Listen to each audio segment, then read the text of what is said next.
I'm Julia Keefe. I'm a member of the Nez Perce tribe and co-founding board member of the One Heart Native Arts and Film Festival. We're honored to present our 5th annual Film and Arts Festival. Over the next 3 weeks, we'll be celebrating the diversity and vitality of our local and regional contemporary Native artists in film and music. Before we start the program, I'd like to acknowledge the tribes on whose land we live: the Spokane tribe, Kootenai tribe, and Coeur d'Alene tribe. We acknowledge your sovereignty and thank you for your immense contributions to the community. I'm excited to share the screening of our 5th annual One Heart short films program. The films selected this year embody the essence of storytelling and its cultural importance to contemporary Native artists. It is vital that Native artists be present in the film world. Our representation in the industry matters, and we're proud to elevate and celebrate the achievements of these talented emerging filmmakers. Enjoy. Thank you for that introduction, Julia. My name is Roxanne Bess, and I am super honored to be here with my friend James to share these short films with you all. Thank you, Roxanne. Hi, everybody. My name is James Pakotis. I'm the director of short films for One Heart. But now, tell them a little bit about yourself, Roxanne. Okay. Well, I am the owner of Roxtography, where all things are possible: photography, yoga, stand-up paddleboard yoga, video, and education. I was a 2018 First Peoples Fund Artist and Business Leadership Fellow.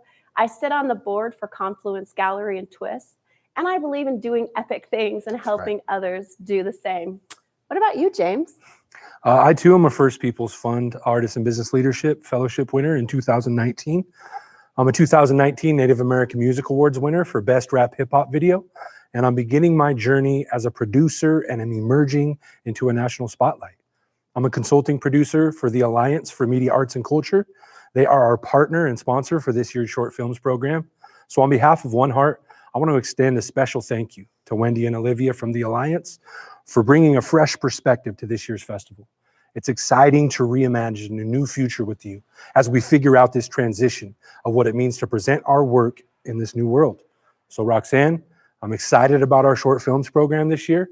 We got films coming in as far as Florida, Oklahoma, to right here in the Pacific Northwest to share with everybody tonight. Tonight's program will be broken into 3 rounds of screenings and then a talk back with the filmmaker. If any of you out there have any questions for our filmmakers, please ask in the chat and we will relay the questions to the filmmakers. Hey, James. Yeah? Why don't we get started with the first round of films? Let's do it. One Heart is proud to share with you Urban Indigenous Connections and Hochtiwe, 2 poems in Ishikoi. Enjoy. Enjoy, everybody.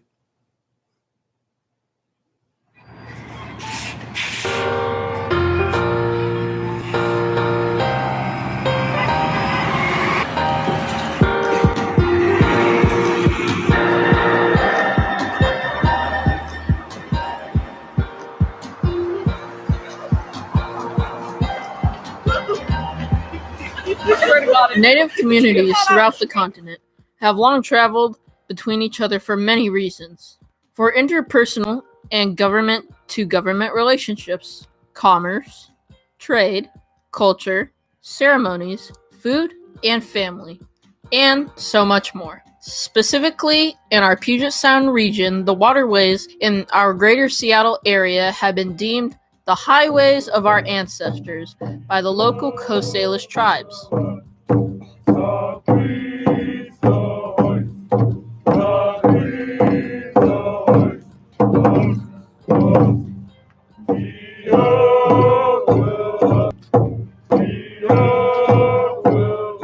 Despite massive historical, cultural, and physical changes that have occurred to the local landscape and the supplanting of community villages around the waterways by a metropolitan city over time, our native people still hold mobility and the ability to meet together, critically important to maintaining and preserving many intrinsic elements of value to overall native cultural ways and lifestyles, for many of the same reasons our ancestors did.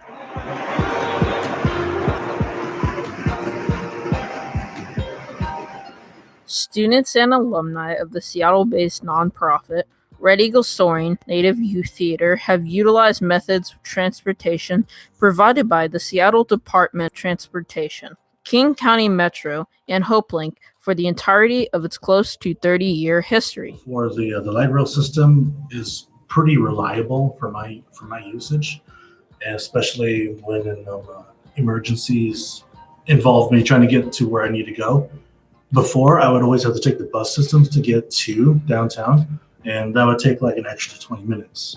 With the light rail system, I can get there in 8 minutes. Sometimes the bus system is not on time. It'll either be early or be late, but that's pretty normal for any bus system. But for a lot of my cases, it was always early, and I'll be like, dang it. However, to get over that challenge, I actually got the one-away bus app. That's the Metro provides. It actually tells me when the bus systems are coming right on time. When I was in high school, you had to look up the trip planner on a computer and figure it out that way, which it was easy to do, but you couldn't take it with you. That was back before we just had everything on our phones. So I would have to either write it down or just try to remember what number I needed to get on. It did help a lot though, because it tells you exactly where to get on and off, where to transfer, etc., what bus numbers you're taking, exactly what times they leave. But now, because of the growth of technology, we have all that information in our phones. We have apps that we can use. Literally, there's a trip planning app. You just put your information in, where you're going, where you're leaving from, and it'll tell you exactly what to do, exactly how much it's going to cost. And so I think it has gotten much better in the last 10 years.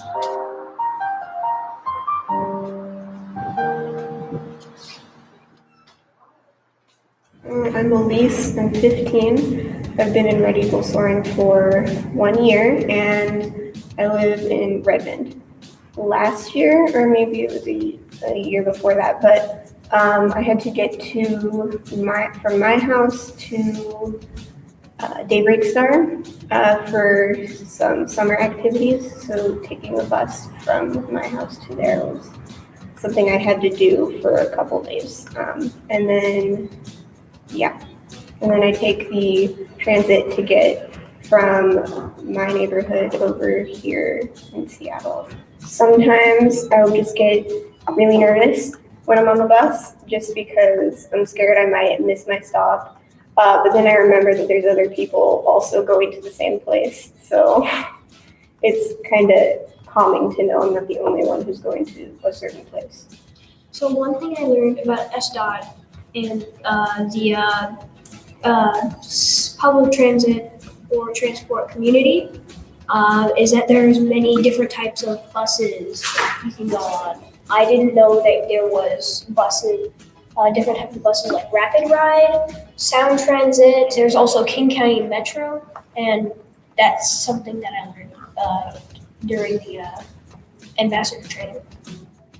For longtime community member and executive director of United Indians of All Tribes Foundation, Michael Tooley, public transportation plays a vital role in the cultural activities as well as it presents challenges to daily life at Daybreak Star Cultural Center in Discovery Park.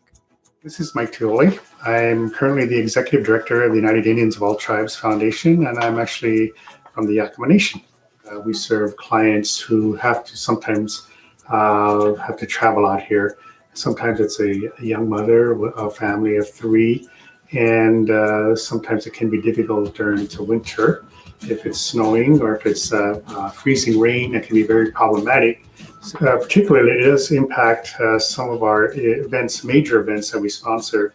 And sometimes we'll have powwows here, actually, and other events where there may be thousands of people here. If you're talking about events where we have as many as 10,000 here on a weekend, and the buses are not adjusted, and there's not, the runs aren't increased, you're going to have problems of people getting out here in a timely fashion. If you look at a map of Seattle, natives are sporadically spread out throughout the city.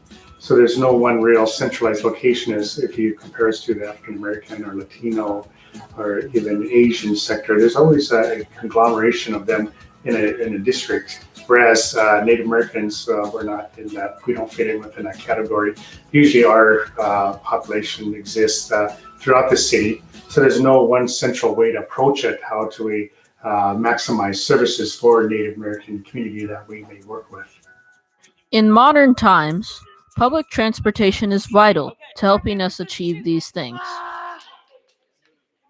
Students of Red Eagle Soaring took part in their first ever Youth Ambassadors training with SDOT, King County Metro, and Hope Link. And a lot of my work is to educate people about using public transit so that they feel more confident and more equipped. If I pay with my Orca card, because it's accepted by all these regional transit agencies, I can tap my card on the Metro bus, ride it for, let's say, 30 minutes, and then I get on, before I get on the light rail, I tap my card again. You have to tap before you get on and after you get off, because the fares are usually calculated based on how far you travel. The cost of the fare varies between $2.25 and $3.25, depending on how far I travel. So if I only tapped at the beginning and didn't tap when I get off, I'll get charged the entire distance of the light rail. Seattle Public Transportation in general has played a huge part in having our programs be successful and keeping our students coming back because they could easily get there even if we weren't able to provide them a ride. I appreciate the time that I'm given to really prepare myself to where I need to go before I actually head onto the bus, knowing that I can get there pretty quickly and accessibly. But yes, I really value the transportation here in Seattle because it has really improved its accessibility to people. Since time immemorial, Native peoples in the Puget Sound region and from all areas of the continent have highly valued their mobility to meet together, to visit one another, to strengthen relationships together through negotiations, activities, and ceremonies, to foster cultural traditions and shared values. These interactions provide balance, guidance, and strength as tribal nations and families pave the way for the coming generations. In Seattle, public transportation figures to be a key tool for members of our Native community to continue to come together, share together, and survive and thrive in today's rapidly advancing world.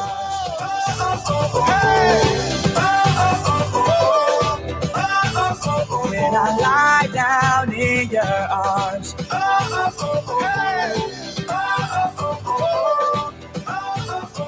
I lie down in your arms.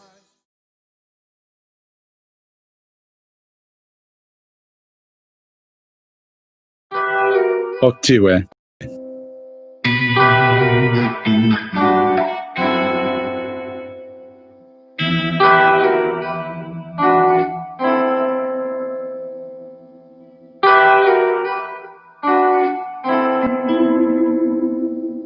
A studio in the woods.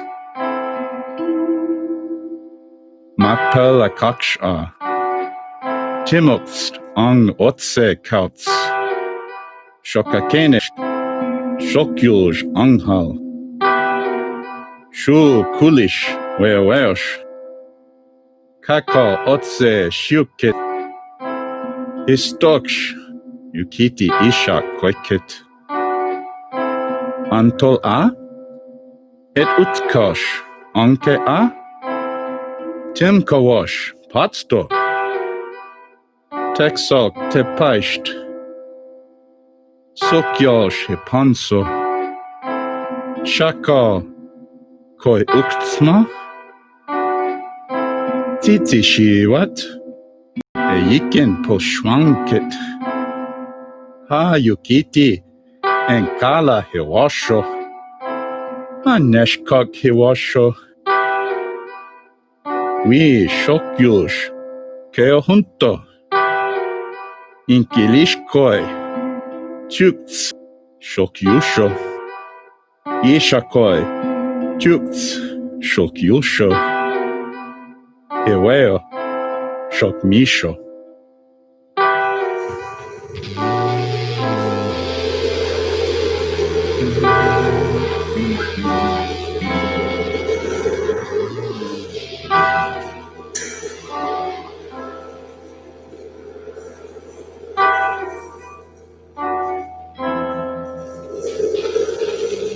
Tiwe. Katkosh koikit. Ishak tesh. Okyan. Yukit he man. Yal peyulat. Shokshosh. Shoksho. Wang shokit. Sikit tat. Now tol wal washtit. Iti. Hihi wal shot.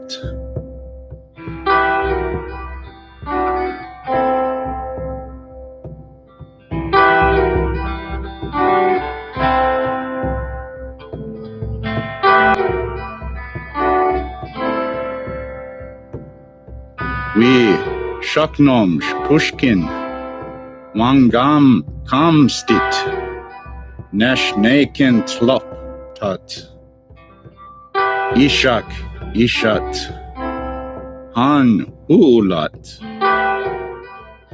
Sok Teken Ishakat Tutolken Ishakat Kuiteken Ishakat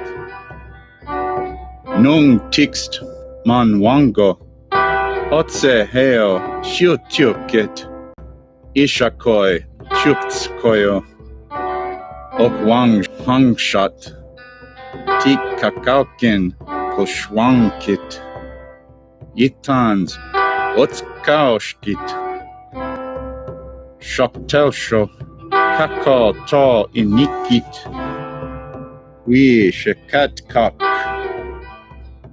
Akili Kisho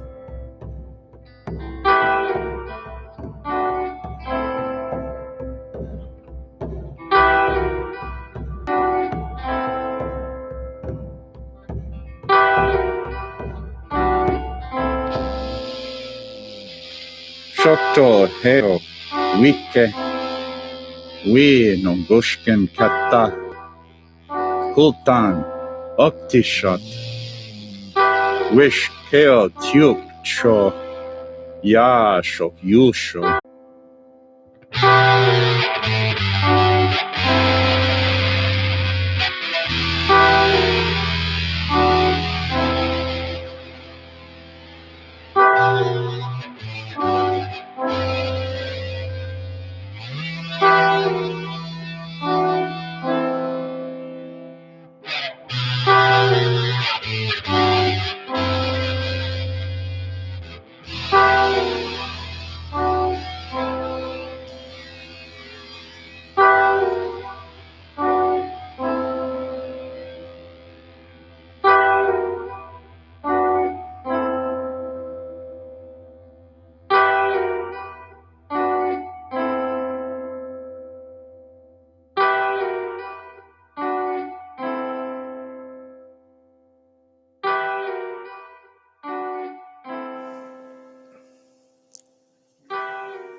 What a beautiful start to this year's festival.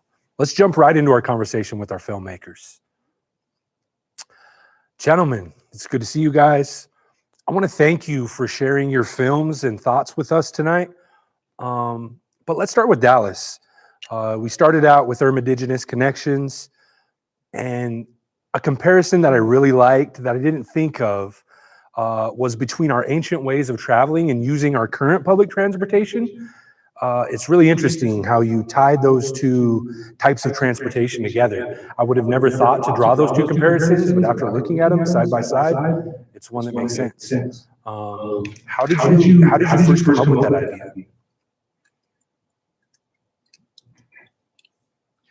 So one of the things that really crossed our minds was just really understanding like where everybody was at. Kind of like understanding like where they understood like what privileges they had as far as transportation goes. And one of the things that we really wanted to capture as well was just once again the culture aspect behind it. Yeah. Because in the whole Puget Sound area, Duwamish tribe and all the tribes in the Puget Sound, they all traveled. They traded, and a lot also in Western Washington area, and then even along the West Coast.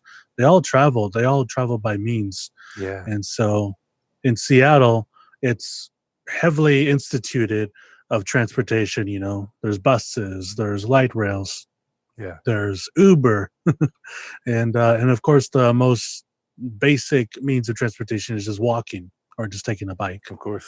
And yeah, it's something that we really need to understand as far as like what power we have as natives, like where we can go, how far we can travel, and just really taking that into effect and just really teaching to our youth and understanding that you can go to places, you can go to events and travel. Yeah, I like that, especially what you're saying about like taking these public transportations as a way to empower ourselves and connect to the way that we always have been. We've been nomadic people. We've traveled all over. So tying those into not only empowering our youth to tell a story about, you know, our modern lives, but tying that into culture is a really powerful subject. I really appreciate what you guys did with that. The connecting line was amazing. Let me move on to Jeffrey and Fernando real quick before I jump back in with you, Dallas. I was watching this film with my partner, and we both thought, like, how proud must their ancestors be? How proud must their people be to hear this language spoken aloud in that place? Here we have this sleeping language of Ishikoi. It's native to the land in which you come from, and it's still holding center stage in collaborations with newer art forms of music and film. Bulbancha is definitely still a place, and through you, Jeffrey, it springs to life. Through you, Fernando, it springs to life. So please, Jeffrey, can you expound upon Bulbancha? Like, what is the importance of language and place in your film? Well, I live in a, sure, thank you, James. I live in a place that colonists have attempted to rename as New Orleans. Yeah. I say attempted because they failed. I don't refer to it that way. Yeah. I still refer to it as Bulbancha, as my ancestors did. And that means the place of other tongues. This was for a long time, thousands of years, a trading zone between three bodies of water where many different nations of different languages would come here to trade and interact. And I've enjoyed this project of bringing one of those languages back to the area, Ishikoi. I was a writer in residence at one of Tulane University's campuses during quarantine, and these works arise out of that isolation. But whereas I wasn't really seeing a lot of other people, I was communicating with the ancestors through using their language. And for any Indigenous people, I strongly encourage you, if you haven't, to learn at least some of your ancestral language. It's very rewarding. Great points. And excuse me real quick. But yeah, for all the viewers that don't know, I got to meet Jeffrey this past winter down in Bulbancha. And I remember them making a statement that New Orleans was just having this 300-year anniversary. And they were on stage like, but what about 3,000 years of Bulbancha? You know, we've been here for centuries. So it was amazing just to hear that these places like New Orleans has this massive indigenous infrastructure that has been here since time immemorial. So raising that awareness, especially up here in the Northwest, where not a lot of people would know about Bulbancha. Not a lot of people would know that history of that place or that occupied territory now. So thank you for bringing that to light. Thank you for bringing to light that language. I mean, it's important for our people, all of our peoples across Turtle Island to really get a hold of. So thank you for that. I want to move over to Fernando. You've been instrumental in documenting the voices, the stories, the messages for our people of color across your region. What was this experience like for you working with Jeffrey, working with this language? Do you come from, you know, those same tribal peoples that Jeffrey comes from? Do you speak those same languages? And how did you connect that film with that story, with that language, you know, with that music?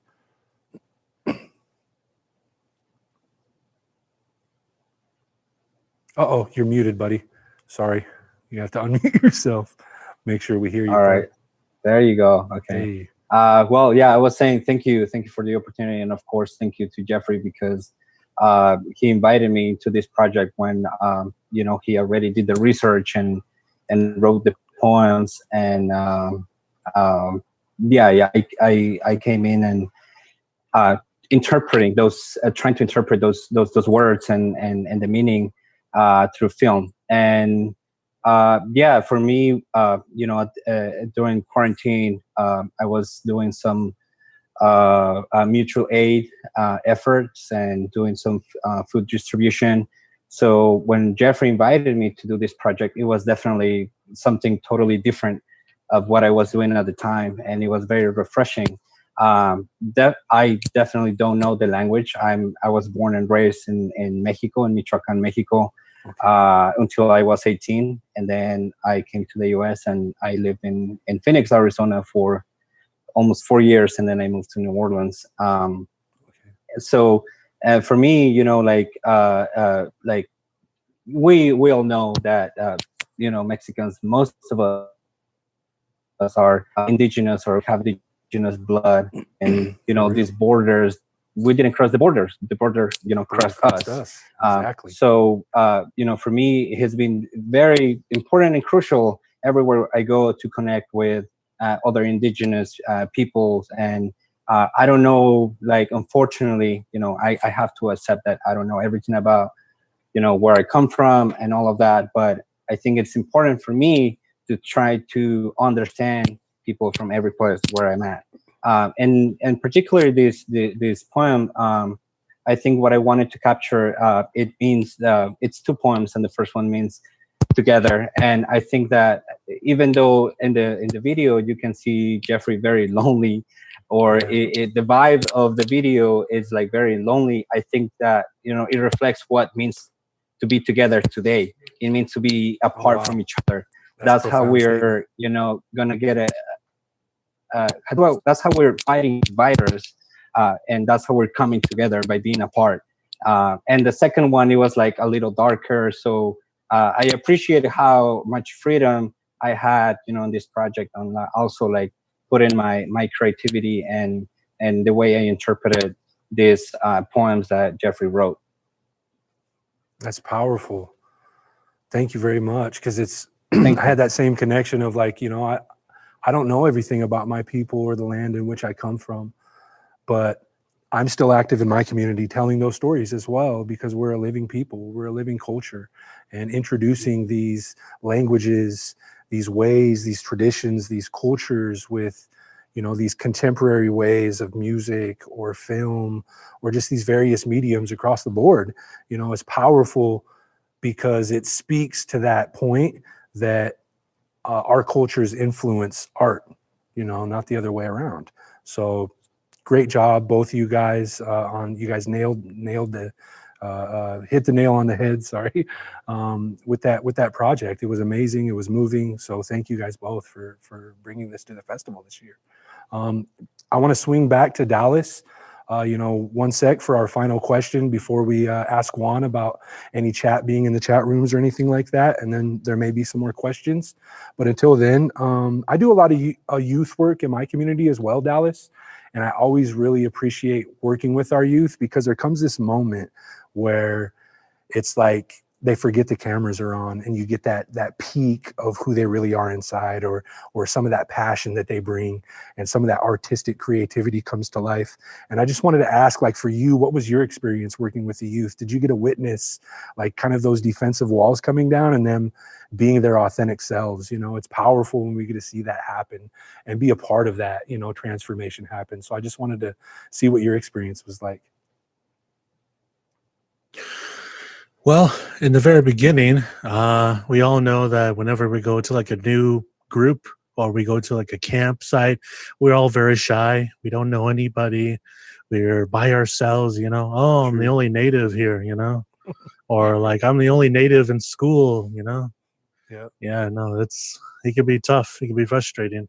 But when you're around other native youth, you're so eager to really kind of just shine, as well as speak out and speak up in front of everybody, because that sort of like comfortableness being around other native youth, you know, that's like being culturally competent as well as being comfortable, very comfortable. And I always wanted to really capture that and capture like what they felt about grabbing the camera or writing a story, or even just acting on stage. And so one of the many things that I would always encourage for Native youth is just be expressive, be yourself, ask questions, ask for help others, and just do the most basic things as a human being can do.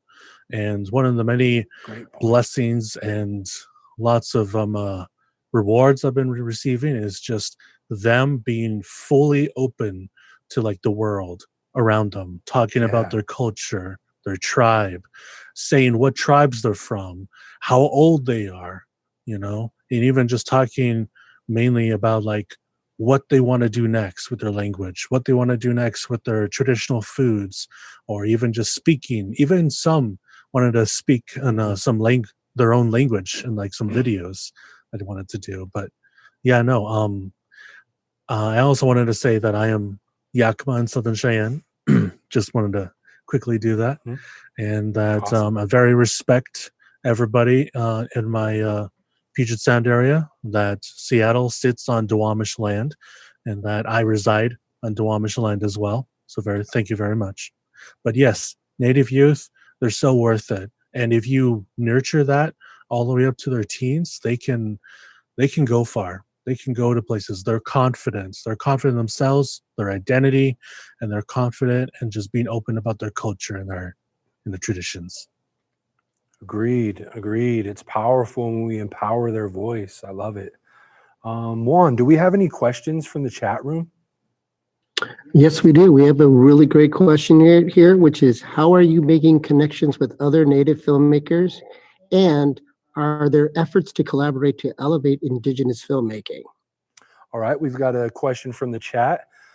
It's like a two-part question. Number one is, how are you guys collaborating with other filmmakers, and is that happening? And then the second is, what was that again, Juan? Sorry. Are there efforts to collaborate to elevate Indigenous filmmakers?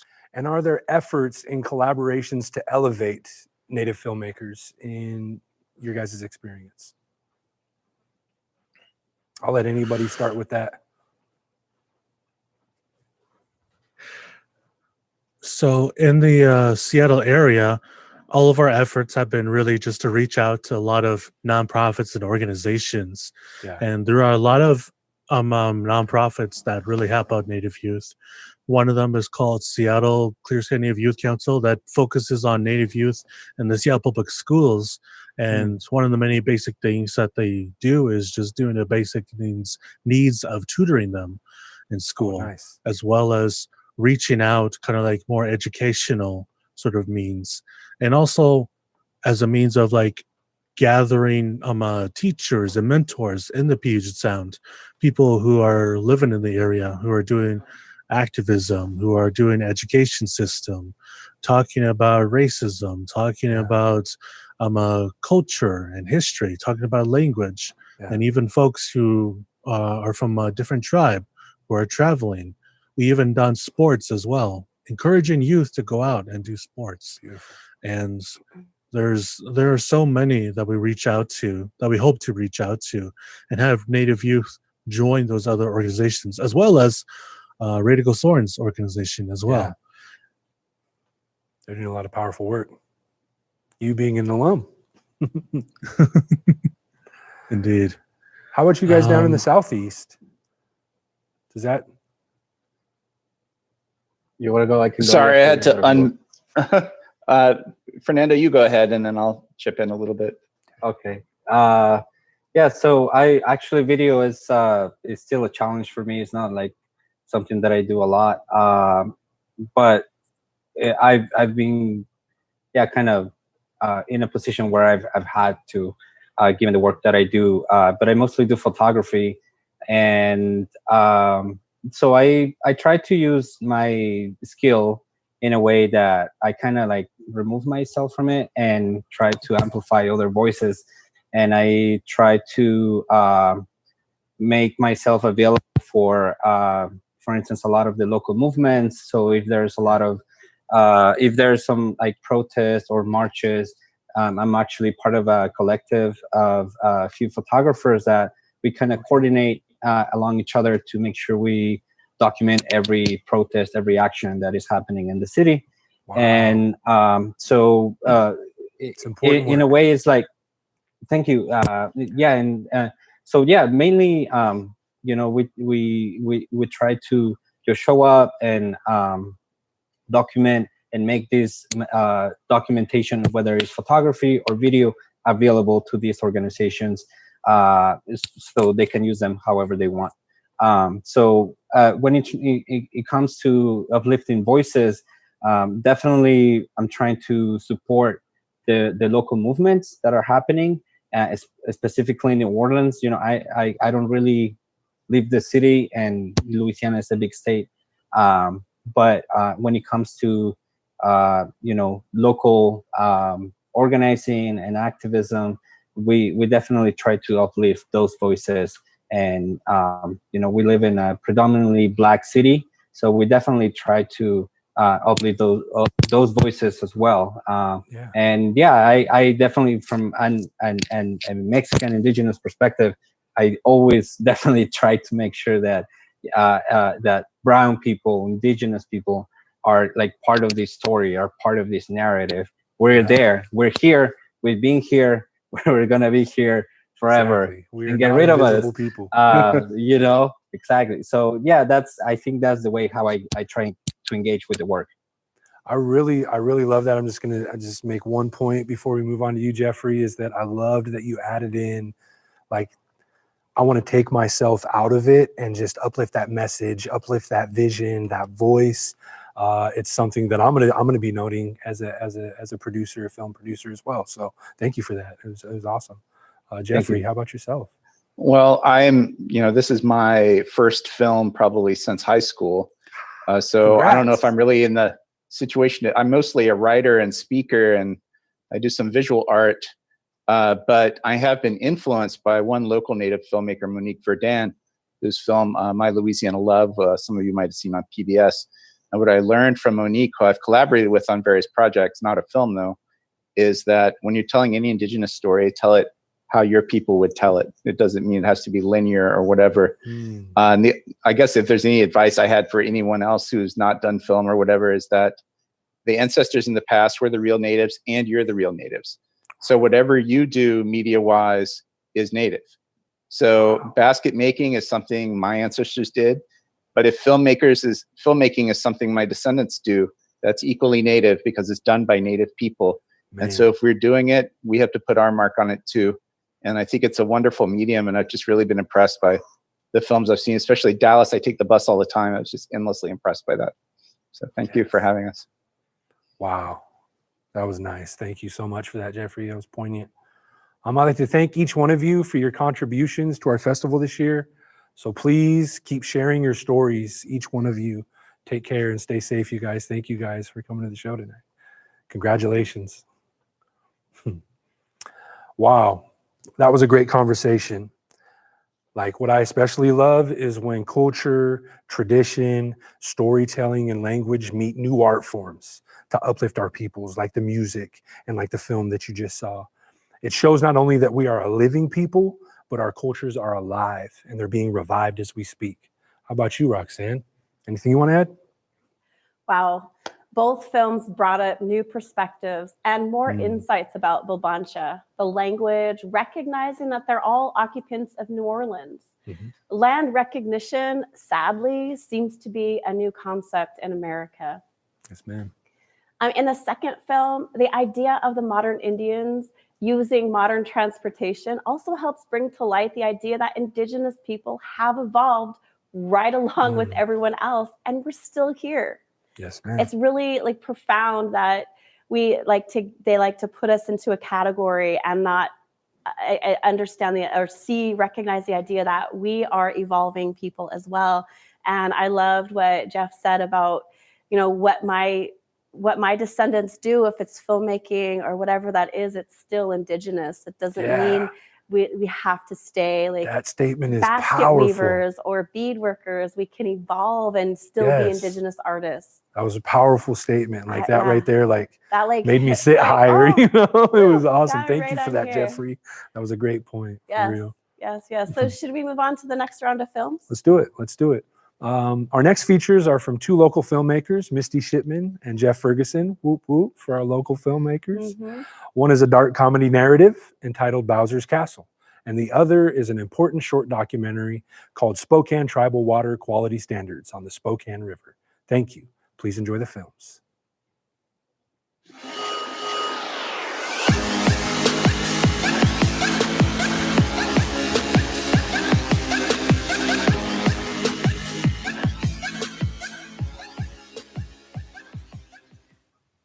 I hate you. What? I wish you were dead. Wow. What brought this on? What brought it on? I'm sick of shitting in the construction workers' porta potty is what brought it on. Tristan, No. Okay. Are you going to say no before I even say anything? No. I'm suggesting that you see reason. Reason. Yes. Attitude over aptitude.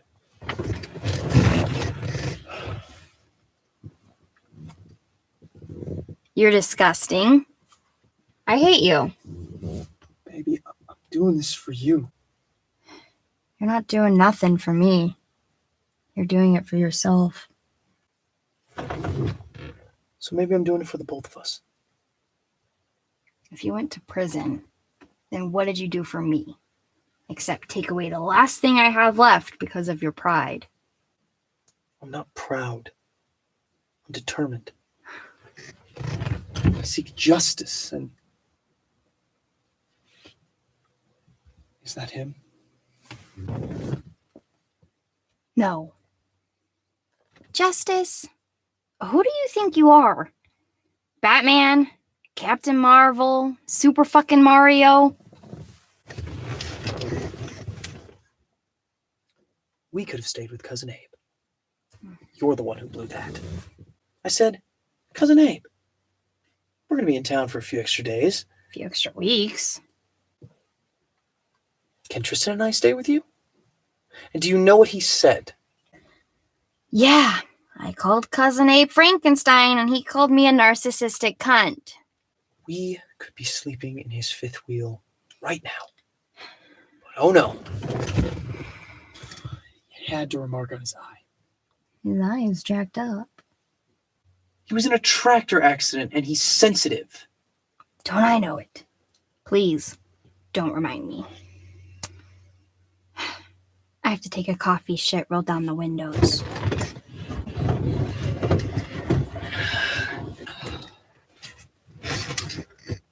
Do you want me to drive you to the gas station? So every Molly, Betty, and Sue can hear the subtle whispers of my asshole? No. Teddy, I'm not like you. Beating off to fan fiction in a public restroom. I have some dignity left. You know, I feel like I shouldn't even have to say this, but not all fan fiction is porn. Sometimes a season ends, leaving something to be desired. There are multiple valid options for stories to take shape. I know for a fact you're beating it to Luke and Leah smut. Deny it. Deny it. I wish you weren't like this. I wish to God you weren't like this. Sometimes I'm just like, swear to God, this motherfucker kinda ugly. You know, a couple days, probably less, when all this is over, we can go back to the trailer park, sleep in our own waterbed. Oh, heaven. Why complain when you can refrain? Is that a passage from your self-help book? Don't dog the self-help book. At least I have a dream. You have 2 dreams, and one is to kill a man. That is a fair assessment. I will allow that. That is true. Thank you. Is that him?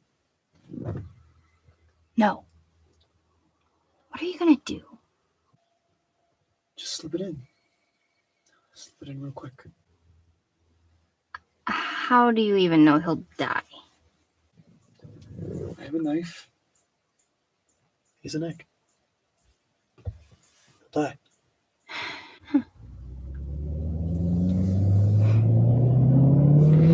Litterers! I'm calling the police on you! 816-3172. You're going to jail, mister. Citizen's arrest. Wish you stop wearing that shirt. Why? Because it reminds you? No, sick of the pattern. Worn it every damn day since the Don't say it. Since the assault. I am not a victim. Tristan, listen. I know what you're gonna say. When I was younger, my mom had a lineup of men from one side of the trailer park to the other, like a white trash pageant. And all these string-haired asshats were her debutantes. All I could hear was this. I've heard this. This WWE wrestling, this body slamming. I know.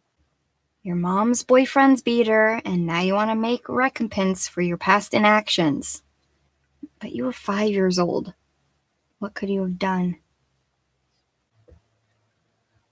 I used to play Super Mario on the Nintendo.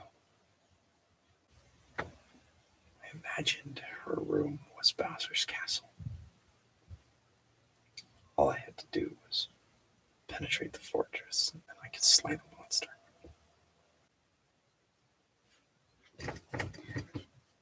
So your mom was the princess. And now I guess me? We can't change the past. He was You there to honestly protect, think and you're instead he took going to advantage. I did hurt a not drive security hours and spend program. $250 on VIP tickets for you to be assaulted. Listen!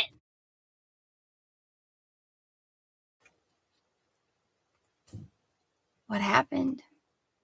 Happened. There's no game overs, no takebacks, no extra lives.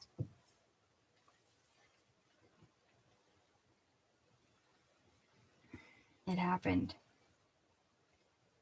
It's done. That was a level ago. We're moving on. This is a side-scrolling game, and there are no takebacks. That's a bit reductive, isn't it? What happened happened. You don't want to adopt an attitude like that. You don't think the death sentence is a little harsh?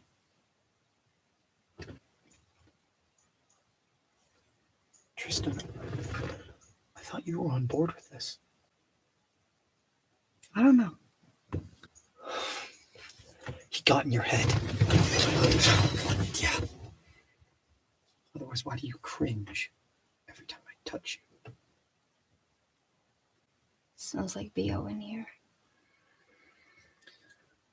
No, that's the takeout. It's both. I want to go to the laundromat. Look. I'm going to love you like no one ever has. I'm going to love you relentless. That feels like something. That's him. That's him right there? Yes. How sure are you? Pretty sure. Pretty sure or 100% sure? This is a man's life. 85% sure. I can work with 85.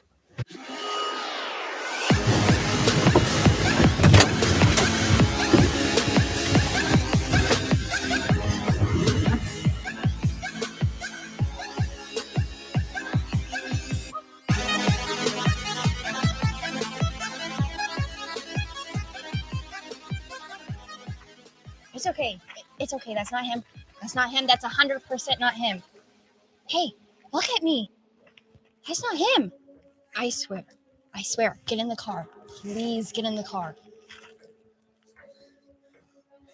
A garden locked. my sister, my bride. I'm not a garden. I'm not a fountain. I'm not a fountain. Hey, is there a problem over here? Damn it.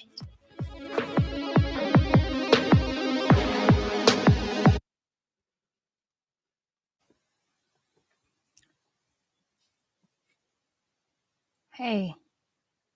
So, attitude over aptitude, right?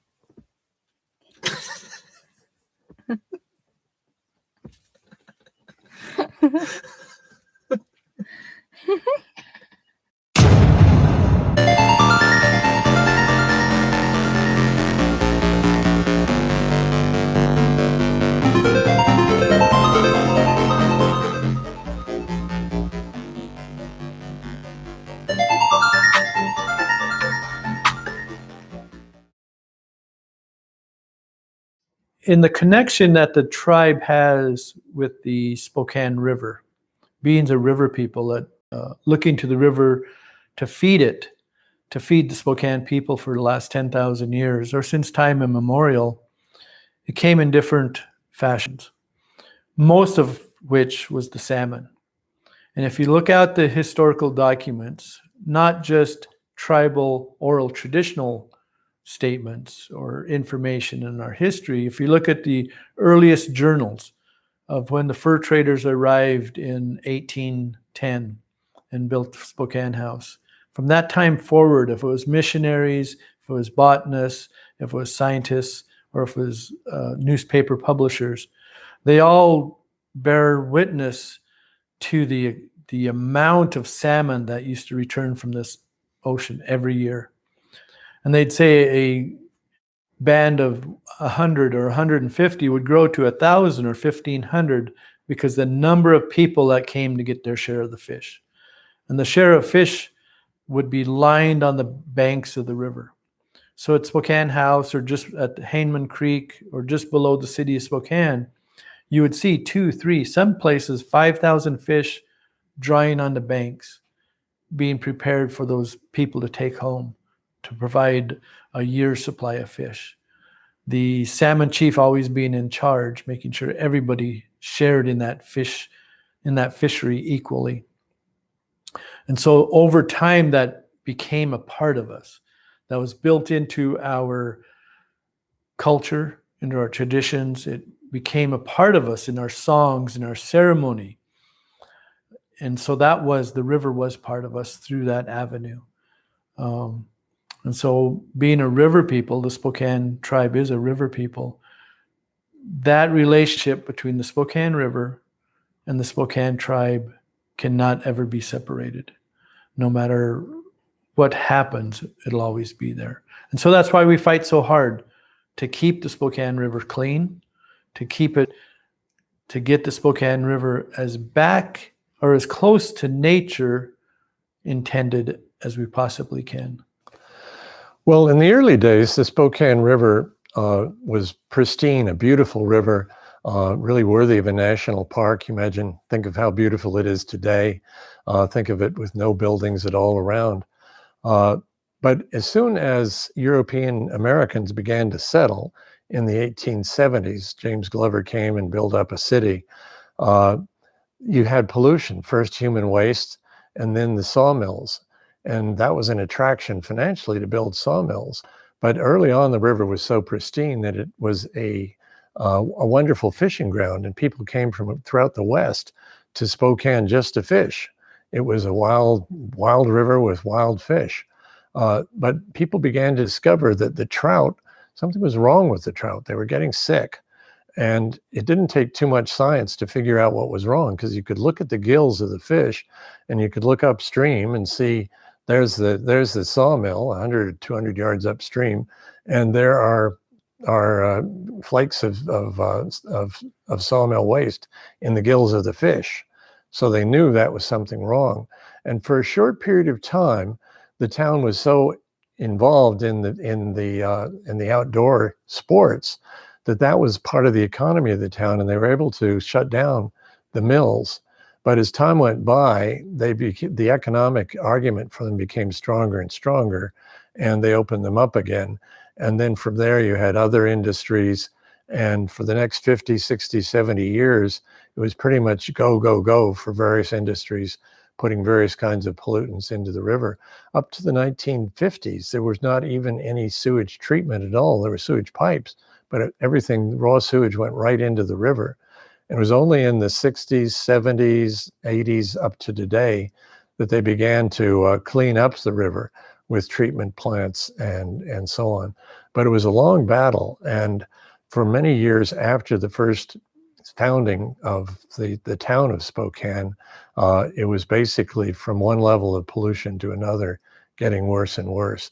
The rumor was, the idea was that a river would take care of itself. Every 5 miles, it would clean itself up.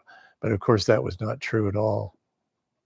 The river isn't what it once was.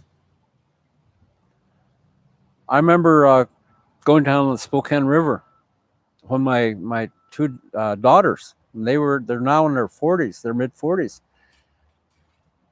And we went down to the river and I saw this white thing floating by, and I looked, it was a dead fish. And I took my feet out of the river, and it had all this oily substance on my legs. And I looked at my kids and I said, "Get out of the water." And they were kind of stunned and startled. And I said, "Get out, get out." And I pointed and I said, "You see that?" And then there was another one going by. And it was trout. They were bellied up and they were floating by. And that was 40 years ago plus. The Spokane Tribe of Indians applied for treatment as a state under the Clean Water Act. I was part of the legal team that put that application together.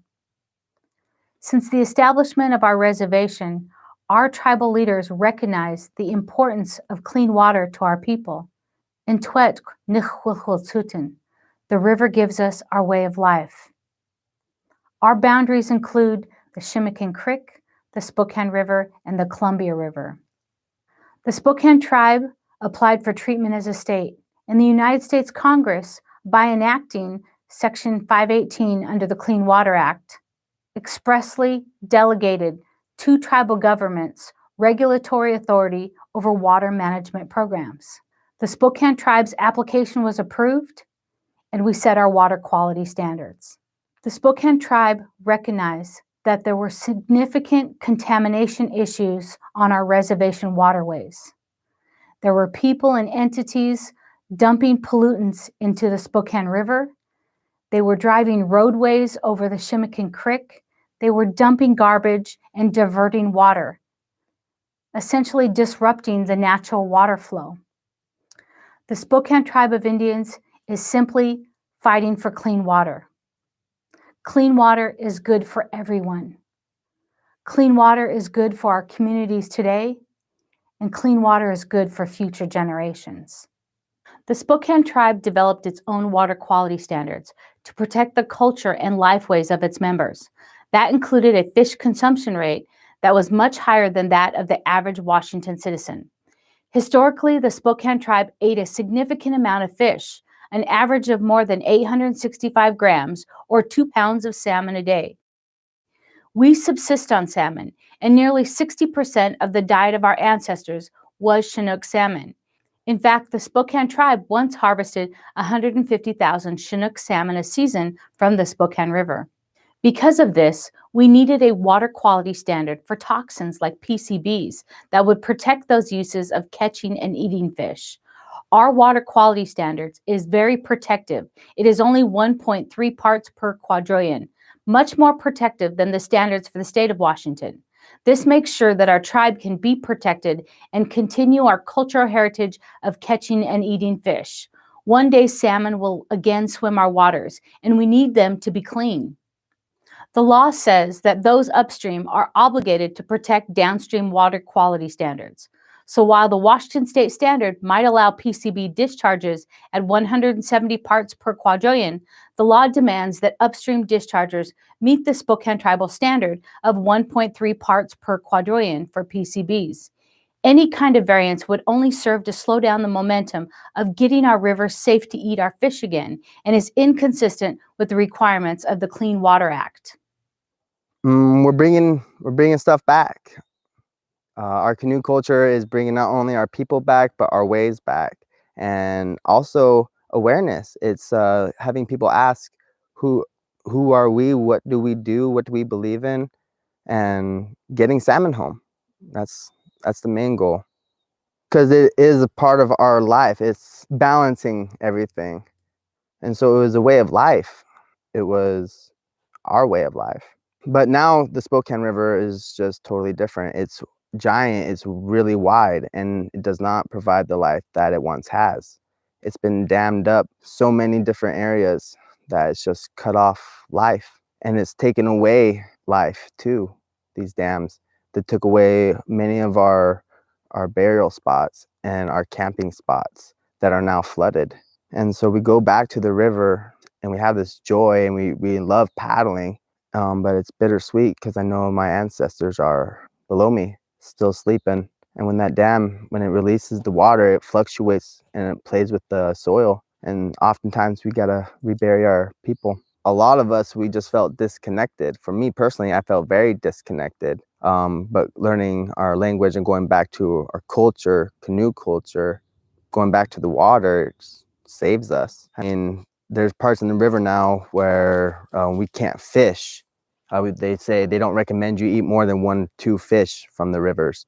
And for us as river people, I want to go out and fish every day. I want to eat hundreds of fish a month. Living at one with this earth, not truly manipulating it or hurting it, but being able to take care of it and share with it and prosper. We want a healthy balance of life from not just ourselves, but for all animals. And I think getting salmon back home feeds us, feeds the land, feeds our bears, feeds our sky animals. It helps our trees. Salmon, that's like our blood. But anyway, this year, 2020, we've already had 3 fish come back. One made it all the way through. Because when they go through Bonneville Dam, they almost have to go by the filter, and they have a pit tag in them, so they're coming by and they're pinging. They show up on the database in the Pitagis system and says, "Oh, there's our tag," and we get an email saying, "Oh, one of your fish just come by our reader." The Coeur d'Alenes, Spokanes, the Colvilles are all working to try to release salmon, to watch them, to give them the opportunity to out migrate. And we've shown that, in the last few years, they go out well. We were thinking like Roosevelt, because it's 150 miles long, it's a reservoir, that would be a barrier for those fish to come out. We have a lot of reservoirs, and reservoirs flooded the spawning habitat, a lot of spawning habitat for those fish. So we may have to look in those tributaries and say, hey, how can we maximize those tributaries for spawning? Maybe like the Shimmikin or the Little Spokane in the Spokane River. And below the falls, there's still, if big rainbows spawn in there, then salmon can spawn in there. And like I said, and there's really high survival for rainbow trout eggs in the gravels below Spokane. So they're fairly clean. A lot of people think that, they really go through the turbines. Yeah, the little fish go through the turbines, they go through the spillways. And their survival is really pretty good. But what happens when you add up every dam, and each dam takes up maybe 4 to 5% of the run, by the time you add them all up, what you're getting out in the ocean, such a small number, and then what you get in return is even smaller. And so it's each one of those altogether takes a pretty good impact. But each one on its own, if you only had one dam to go through, it'd be like, well, wow, we still have 96% going through. But it's if everyone's going to take 5%, what we have left to hit to the ocean, we have to release large numbers in order to have a sizable return come back. So.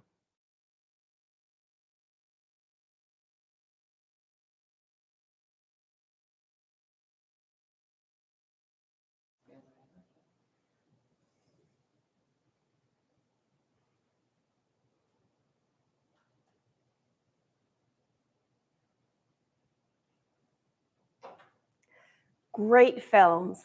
I'm excited to talk with our filmmakers. Let's jump right into our conversation with Jeff and Misty. Wow. 2 powerful stories in a row. Thank you, Misty and Jeff, for sharing your perspectives with us. So I just got word that Misty is stuck on set directing as we speak, but we're going to go ahead and just continue on with our questions for Jeff. And we are going to start by talking a little bit about Misty's film. Jeff, since Misty's not here, how about if we have a conversation about Indigenous artists creating works that are non-Indigenous themed? Well, I think they're important. I think that so oftentimes we are expected to do Indigenous content. I think that that's not always, doesn't always give us the opportunity to do not only the stories that we want to cover, but it kind of keeps us in a box.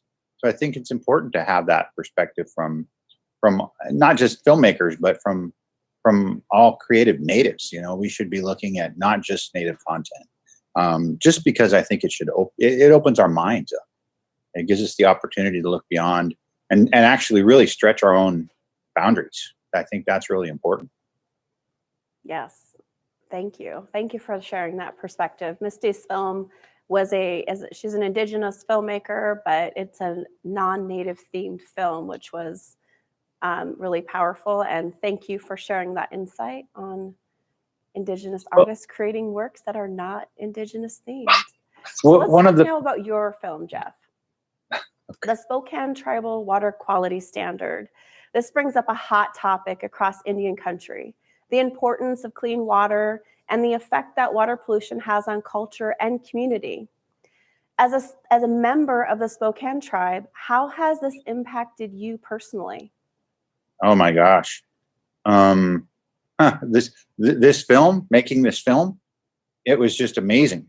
We have the strictest water quality standards in the country on our river, and they're so high. You know, the city of Spokane spent over $300 million trying to reach those standards, and that's just amazing. It's really inspiring to me because that was something that was done so long ago, and it was done from the perspective of our tribal leadership looking forward for the clean waters of our future generations. And so to be able to get out on that river, that project really kind of hit me like a brick wall. From inception, from the time I worked with Gonzaga, I worked with the environmental law clinic over there and the Spokane River Keeper to get that done. And I shot it from inception to the time I turned it in was 3 weeks. And so it was a just massively rapid pace to get it turned around in time. But I met so many amazing people, and the part with the salmon reintroduction, and to me, that's such an important part of our culture. And to know that they're coming back, I think they said that we had 4 fish go that were released above Grand Coulee and go all the way out to the ocean, and then turn around and come all the way back. And now we have the technology to get fish over Grand Coulee, which is it's really impressive. It's exciting. It's really exciting. It's an exciting time to be doing this kind of thing because other tribes are trying to get it done on other rivers. And we have a lot of non-native allies that are stepping up to help with the fight. So things are coming along nice. It's really inspiring. That's awesome.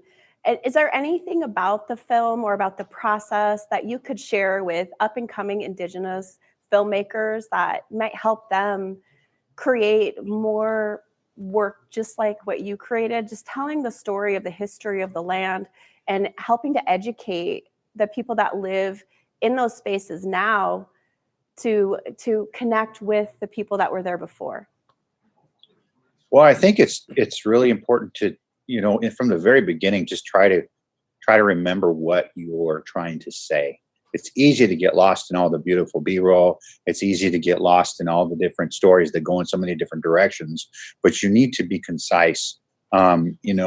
Even so, it's attention span of viewers today is so short. You have to really try to keep your eye moving. You can't have, you can never shoot too much B-roll to incorporate, but you should be reaching out to help or reaching out for help from people that know. Oftentimes I see filmmakers that do things that are pretty easily correctable. And you're like, if they would have just added a little bit more light or just reflected a little bit more, really. And pretty much everybody I know in this industry is always so willing to help. If you have a question, offer to take somebody out for a cup of coffee and just pick their brain. I've had so many questions over the years, and I've never had anybody say, leave me alone, don't bother me, or go find out for yourself. Or then the people aren't like that. They really want to see the projects come through. They want to see your creativity. They want the story. They want to see the story told through your lens and through your eyes. And I think the more true we are to that, the better impact we have. And it just seems genuine. So I think keep your eye on the ball. Don't be afraid to reach out and just be genuine about what you're doing, and the doors will open up. It's just really an amazing time right now. So awesome. Thank you for that. I appreciate that insight. But one last question. So you talked about light and, making those minor adjustments. What is your favorite light reflector? Oh, my As favorite. a videographer. Oh, geez. My favorite light reflector is the one that you have in your hand, the one with you. If you wait to get the right one, you're going to miss the shots. You're going to miss so much opportunity. It's the same way about all the gear. The content is key. It's not necessarily what camera you shoot with, what lighting pack you have, the content is key. If you have a good story, just go with it. And always just try to make every project better than the last one. If you can strive to do that, and then every time that you go out, every time you pick up your camera and every time you go anywhere, you'll learn something. And just always just keep learning. The more you learn, the more you know. And it just makes it so much more enjoyable when you go out and when you can roll with the flow, man. That's really important. Roll with the flow. That's awesome. It's kind of like filming, roll with it, and then flow with the river, right? Yep, that's awesome. it.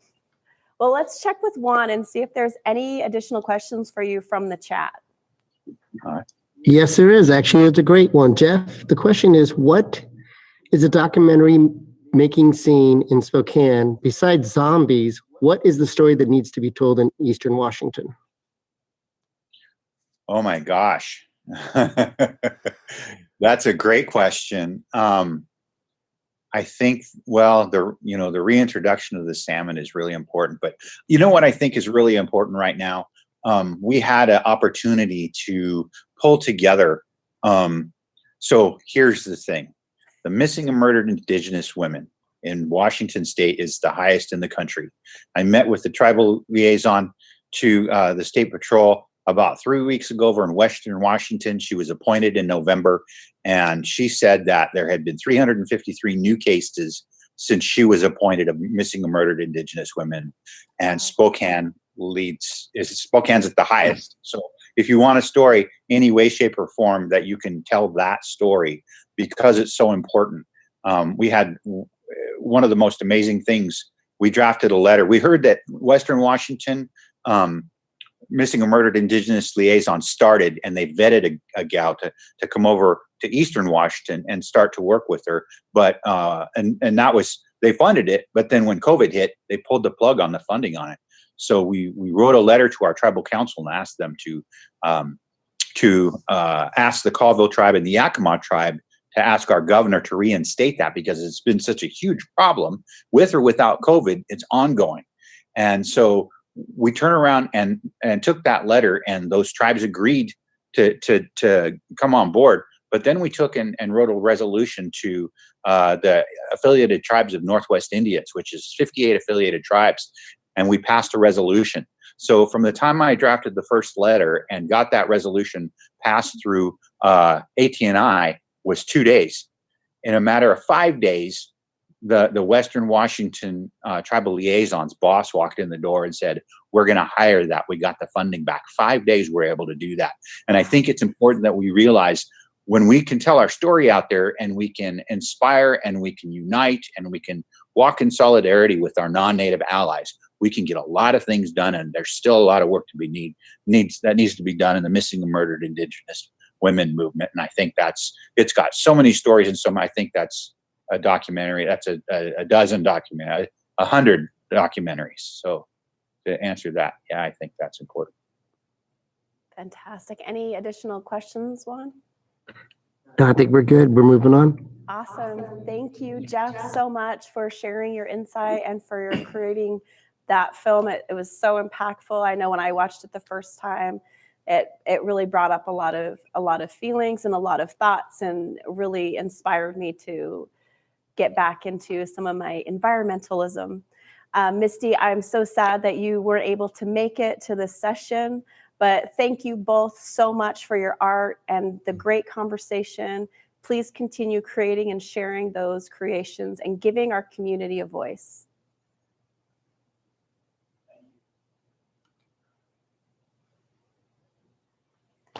Wow.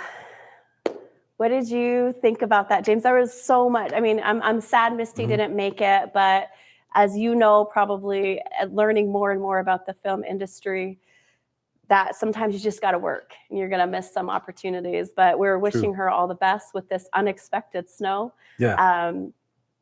But her film, Jeff's film, there were two completely different styles of filmmaking, but both had really huge impacts on.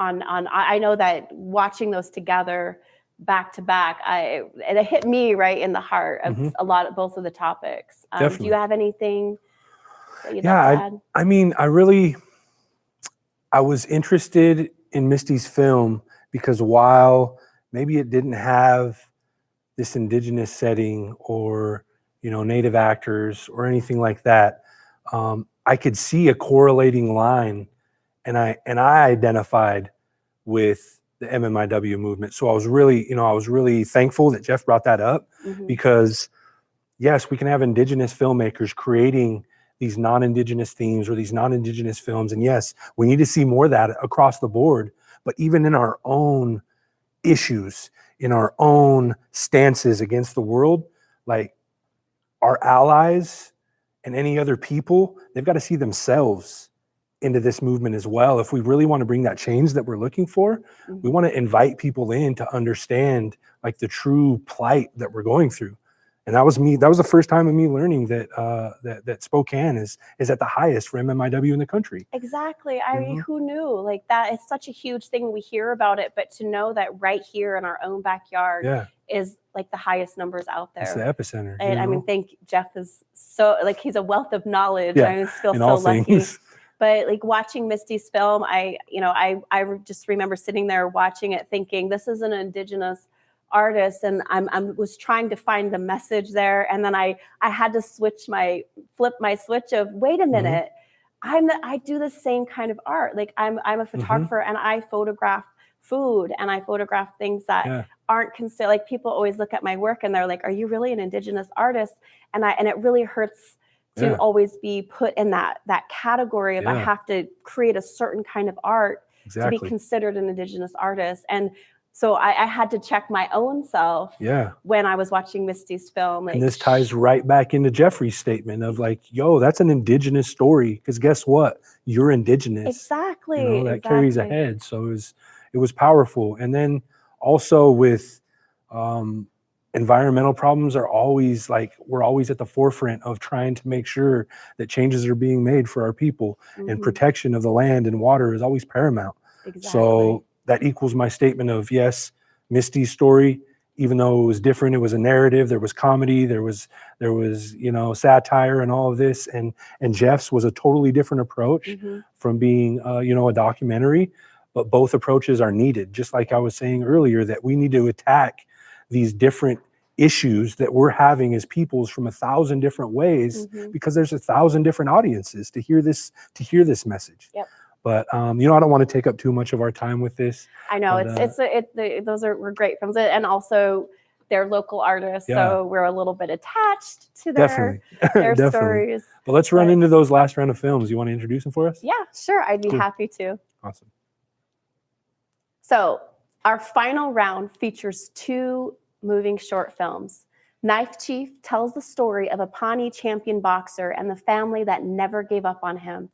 And Red Road tells a powerful story of Joseph and his journey back to himself, his people, his culture, and the Red Road. Enjoy. That's right.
Hell.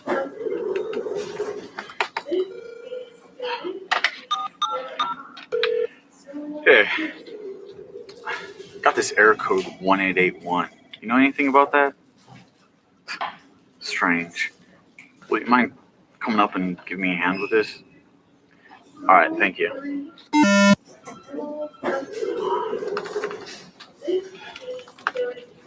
That is all holy. Work! Whoa there, Chief. It's a computer, not a circle of wagons. Oh, thank the gods you're here. Mind help me smash this? Man, that sounded kind of rapey. Mind if I take a look at this first? Please, by all means, do. Jesus Christ, what the hell did you do? I didn't do anything. I don't know if I can fix this. Were you looking at porn? What? No, I was working on TPS reports and just went to shit. Alright, I'll see what I can do, but I'm not making any promises. Don't get any ideas. Prude. So you just turned it on and off? Why didn't you just tell me that over the phone? I don't know. Just wanted to leave the basement. Bonbon later? Are you buying? No, but Melissa's friend might need someone to buy her drinks. Is she cute? Very. Easy? As pie. Freaky? I'm not sure, but she does have an ass tat. Oh, I see. Daddy issues. All right, I'm heading back down to the Triskelion. Oh, and don't be late. Oh, no, I'll be on Indian time. Indian time? Yeah, you know? And Indian is never early, nor is he late. He arrives precisely when he means to. What? Nothing. I'll be there on time. So tú hablas español? No? Why? You're Mexican, aren't you? No. American. Nice try, though. Native American? Oh my god, I'm so sorry. Don't worry about it. I'm so embarrassed. I swear I would never intentionally offend the Native American people. Well, we thank you for that. Jesus Christ, guys, get a room.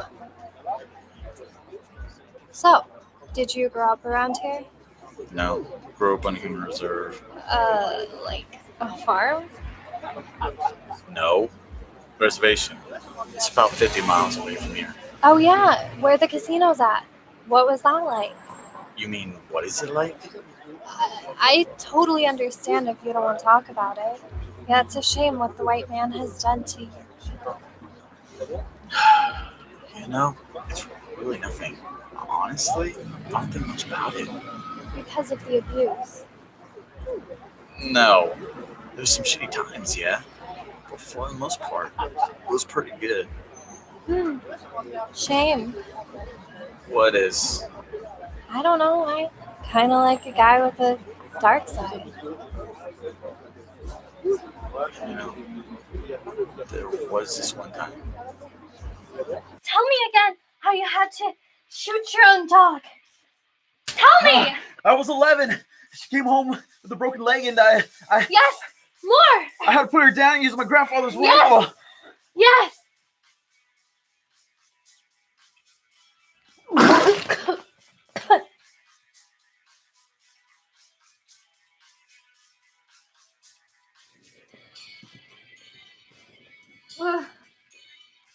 You got any water?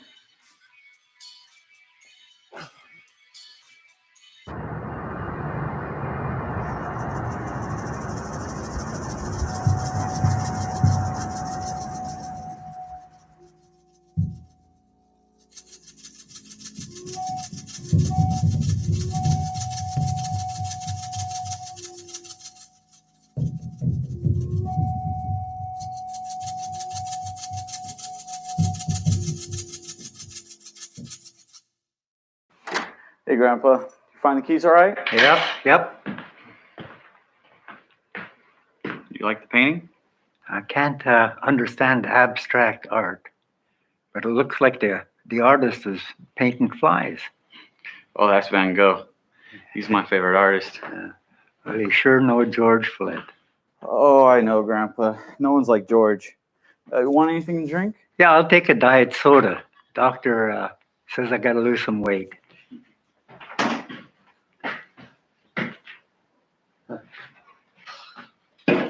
Doctors will do that.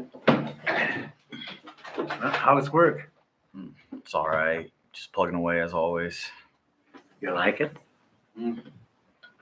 What's not to like? I show up and then they pay me, and it's rinse and repeat. Huh. Big powwow this coming weekend. 85th annual. You should come. I would, but I'm just busy this weekend. Oh, yeah. It's too bad. Remember when you were small, knee-high to a fox? You used to dance in the living room. In your underwear. Hey, don't knock the methods. I actually won quite a few times if you don't remember. Yeah, I remember. I was your biggest fan. When are you going to come out to visit? I don't know. Probably not for a while. That's too bad. Grandma will be disappointed. You know, I love you guys, but I'm just busy. Is there anything else? Ah, well, son. I gotta go. Hoarder's on at 8. And Grandma don't want me to be out at night after dark. Well, send Grandma my love. I will. The sadness will last forever. What? That was Van Gogh's last words. I love you. Love you too. Take care of yourself. You too.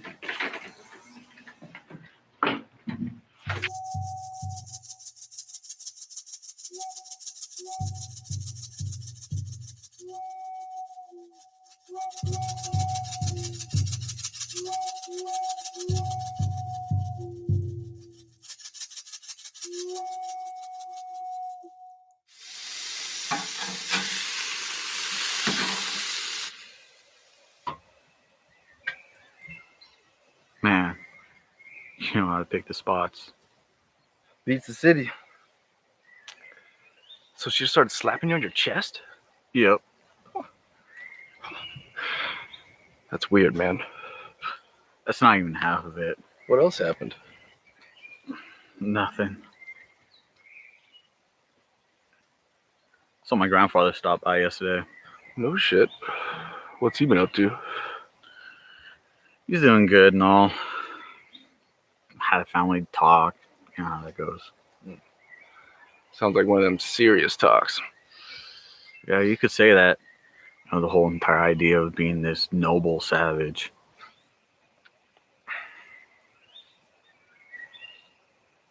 I don't really know what to say to that. I'm so tired of being told how to be, you know? You mean, am I tired of my family telling me I need to be more Nordic? Because no, that's not a thing. Well, you're lucky. Probably. Or maybe you're lucky and you just don't realize it.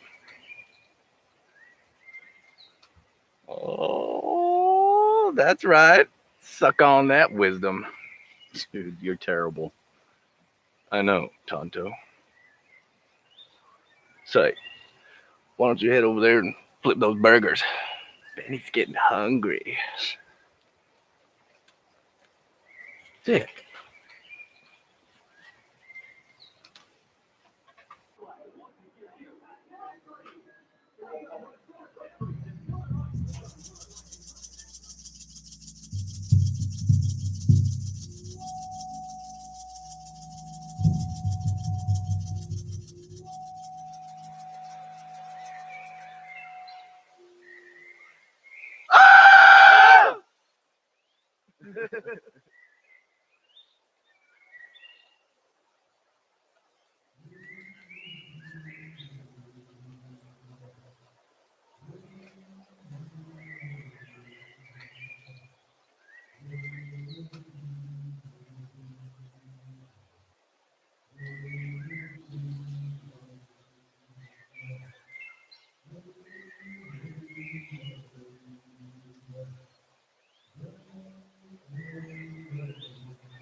Hoy, seats.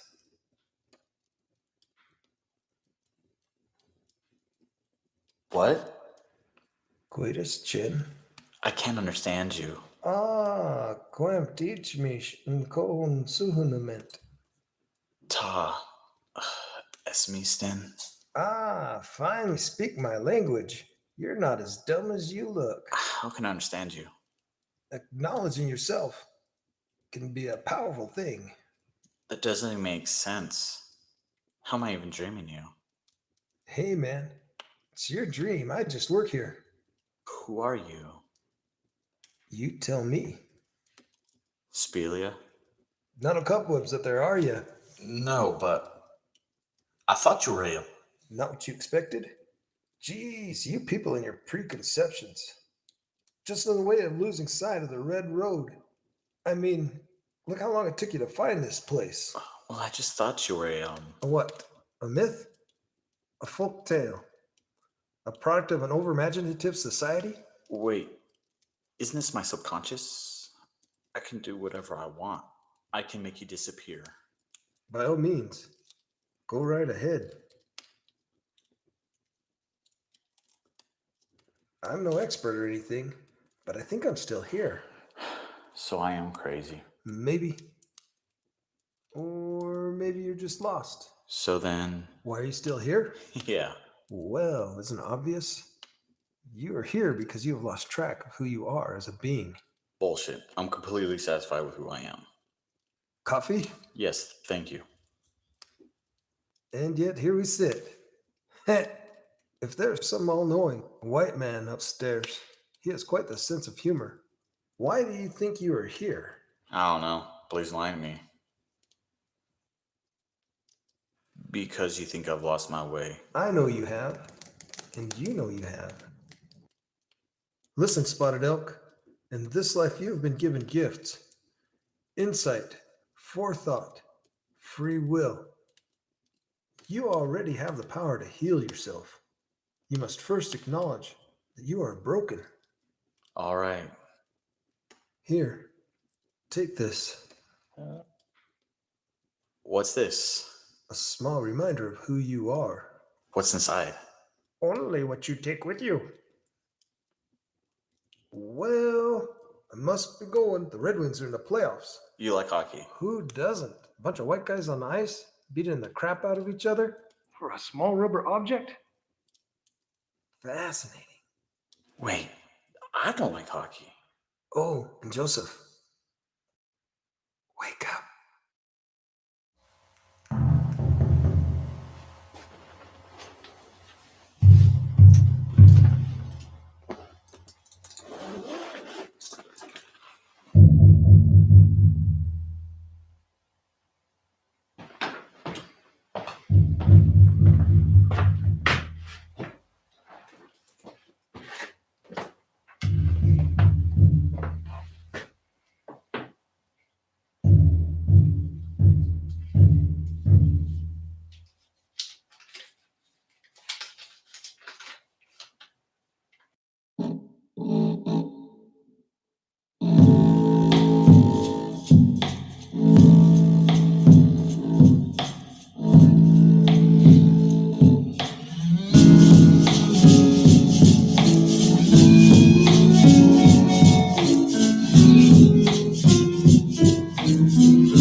gentlemen, the co-main event of the evening, brought to you by Sailor Jerry, ends at 1 minute and 3 seconds into the 5th round.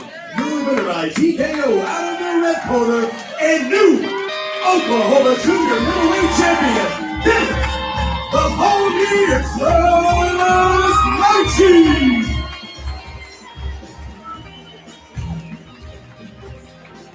A word from Mr. Dennis Knighty.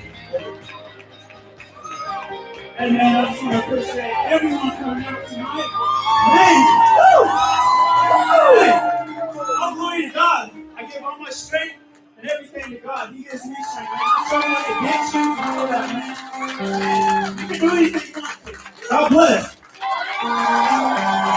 You're the Oklahoma Junior Middleweight Champion, ladies and gentlemen.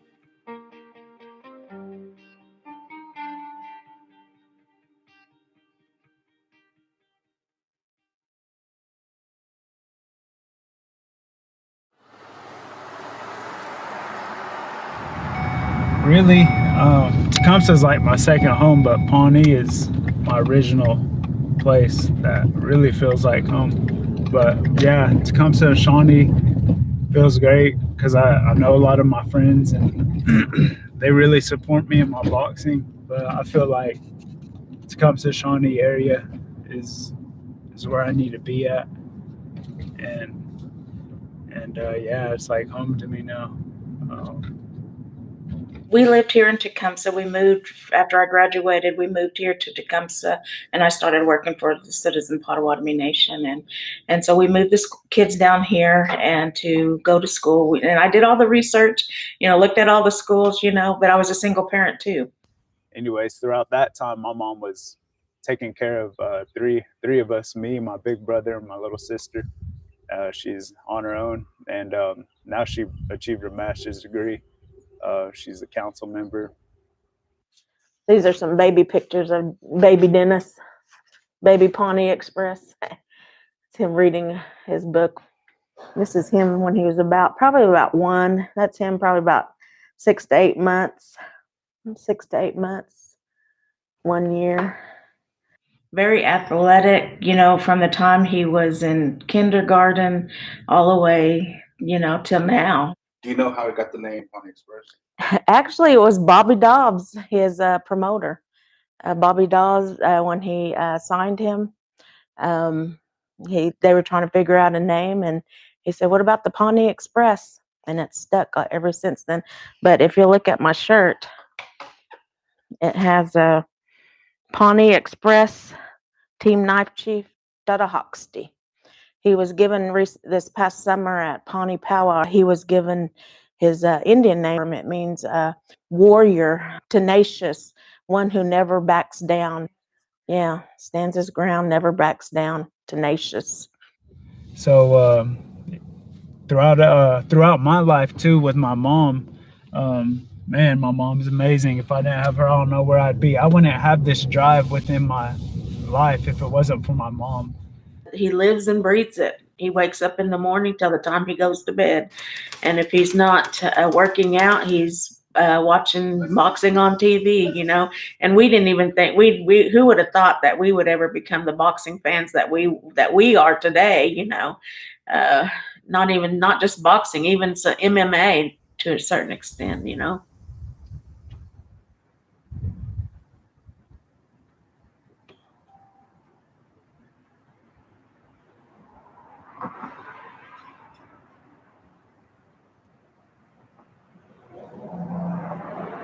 We get some good work in today, probably 4 to 5 rounds.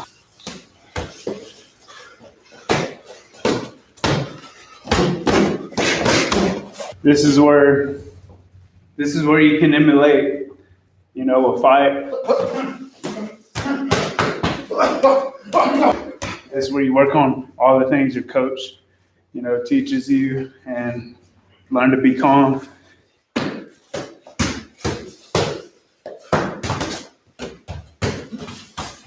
And just work on the things that you worked on so you can be prepared for the next fight.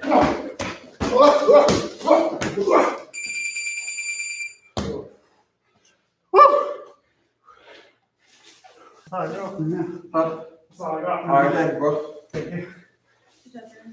And this sport, this boxing, when he first started, we didn't know that that was going to be his saving grace.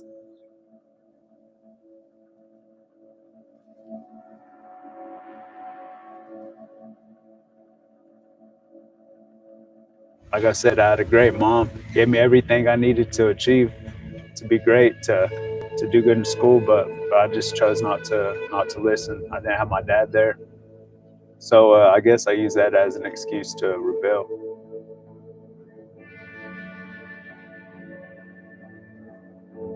So he started kind of getting around the wrong people, hanging out with the wrong people, just started dabbling in alcohol and drugs.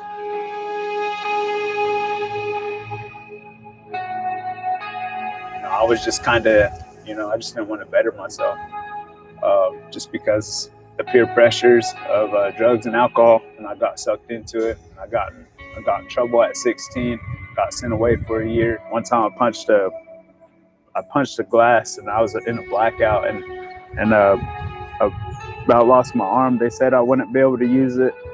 There's a scar. There's a vein right here. It barely missed. But anyways, after that, I continued to drink. I got addicted to pain meds after that. After they gave me pain meds for my arm. And then, I just continued that vicious cycle and got in trouble, got sent off.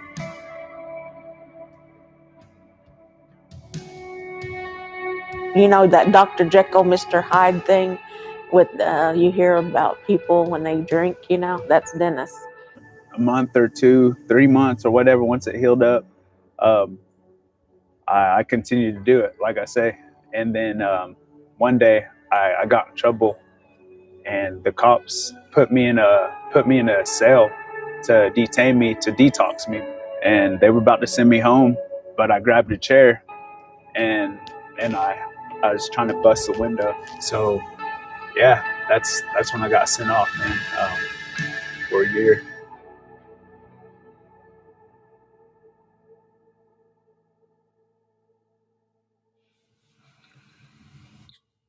That was my baby. And the first time that, that he had to be away from me. I worked child welfare,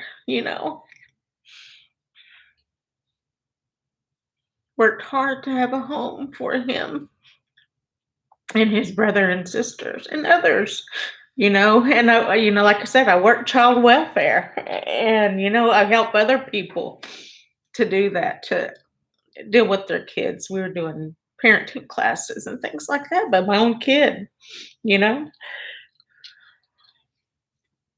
was difficult. And somehow, I changed after that. I had to change. And then I had this girlfriend, and, we broke up. And, I stopped going to work, and I started using. I started drinking and doing pills, got in trouble, caught 3 felonies, and it was crazy. I thought I was done with that, man. I thought it was over.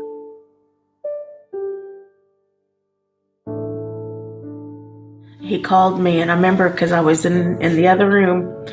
We had our family room in the other room at that time, and he called me, and it was a collect call from Potawatomi County Jail.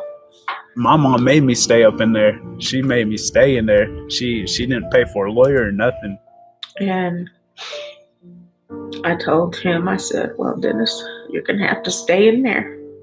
I'm not going to get you out. And that was hard. That was hard as a mother.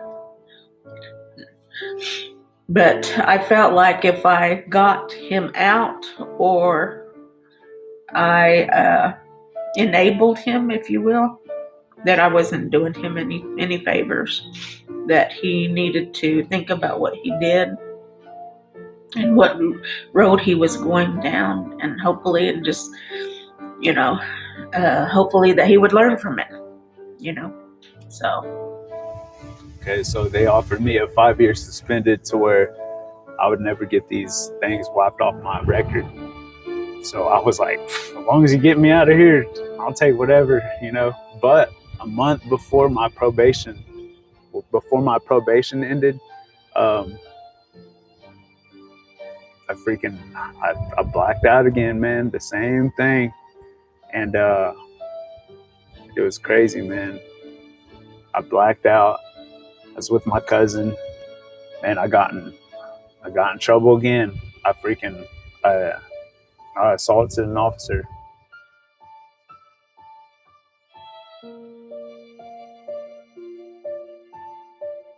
What are they gonna do to me now?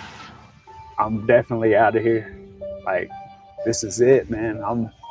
They gotta send me to prison now. I've done had too many chances. So it was heartbreaking, and it still hurts, you know. Nobody likes to see their kids have to go through that. Oh, and I got to talk to the officer. I told him my story. I told him what happened. I told him I'm sorry. That's not me. But I relied on my faith. I had my mother, my family, my other 2 children, you know. Prayed a lot, you know, for that God would intercede and take care of him while he was away from us. Yeah, man, he dropped the charge. He dropped the assault charge. Yeah, so all I got was a DUI. It's a felony DUI in 2016. So yeah, man, that's what happened. Now here I am, man. If I didn't have boxing, dude, like all my friends and my family that had passed away, some people committing suicide because of drugs and alcohol, or overdosing, or getting into wrecks because of bad choices. I made all them bad choices, but I'm still here, man. I believe in God. I believe that He has something great for me. I know something good is gonna happen.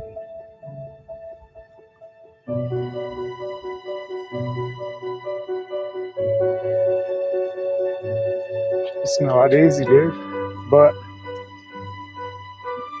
it's worth the struggle, man. Like I've struggled so much to just make it worse for myself. And now I can struggle for something good. That's what I'm doing today, man. I'm here to be great daily so I can inspire people that struggle like me, that have a past like me. I go try to get an apartment or something, I get denied. I'm haunted by these felonies and these mistakes that I've done. I feel the devil working on me, but I'm not gonna quit, man. The devil, he's trying to put doubts in my head, make me want to quit, but I'm not quitting.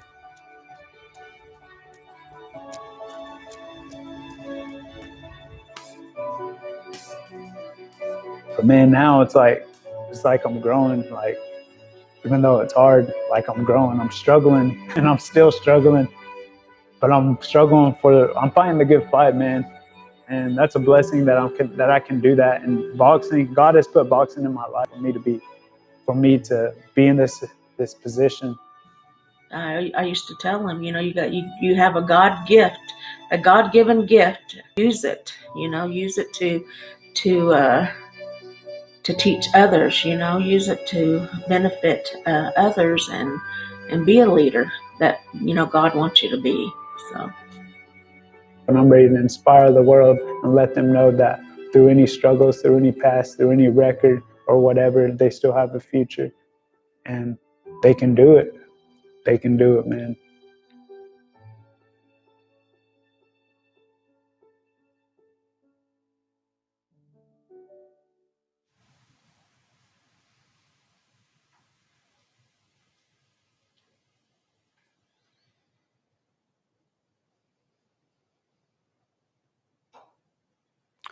Those last 2 films were powerful. Let's connect with our filmmakers, Mark Williams and Ryan Abe. Good evening, gentlemen. Thank you guys for coming in. Beautiful films.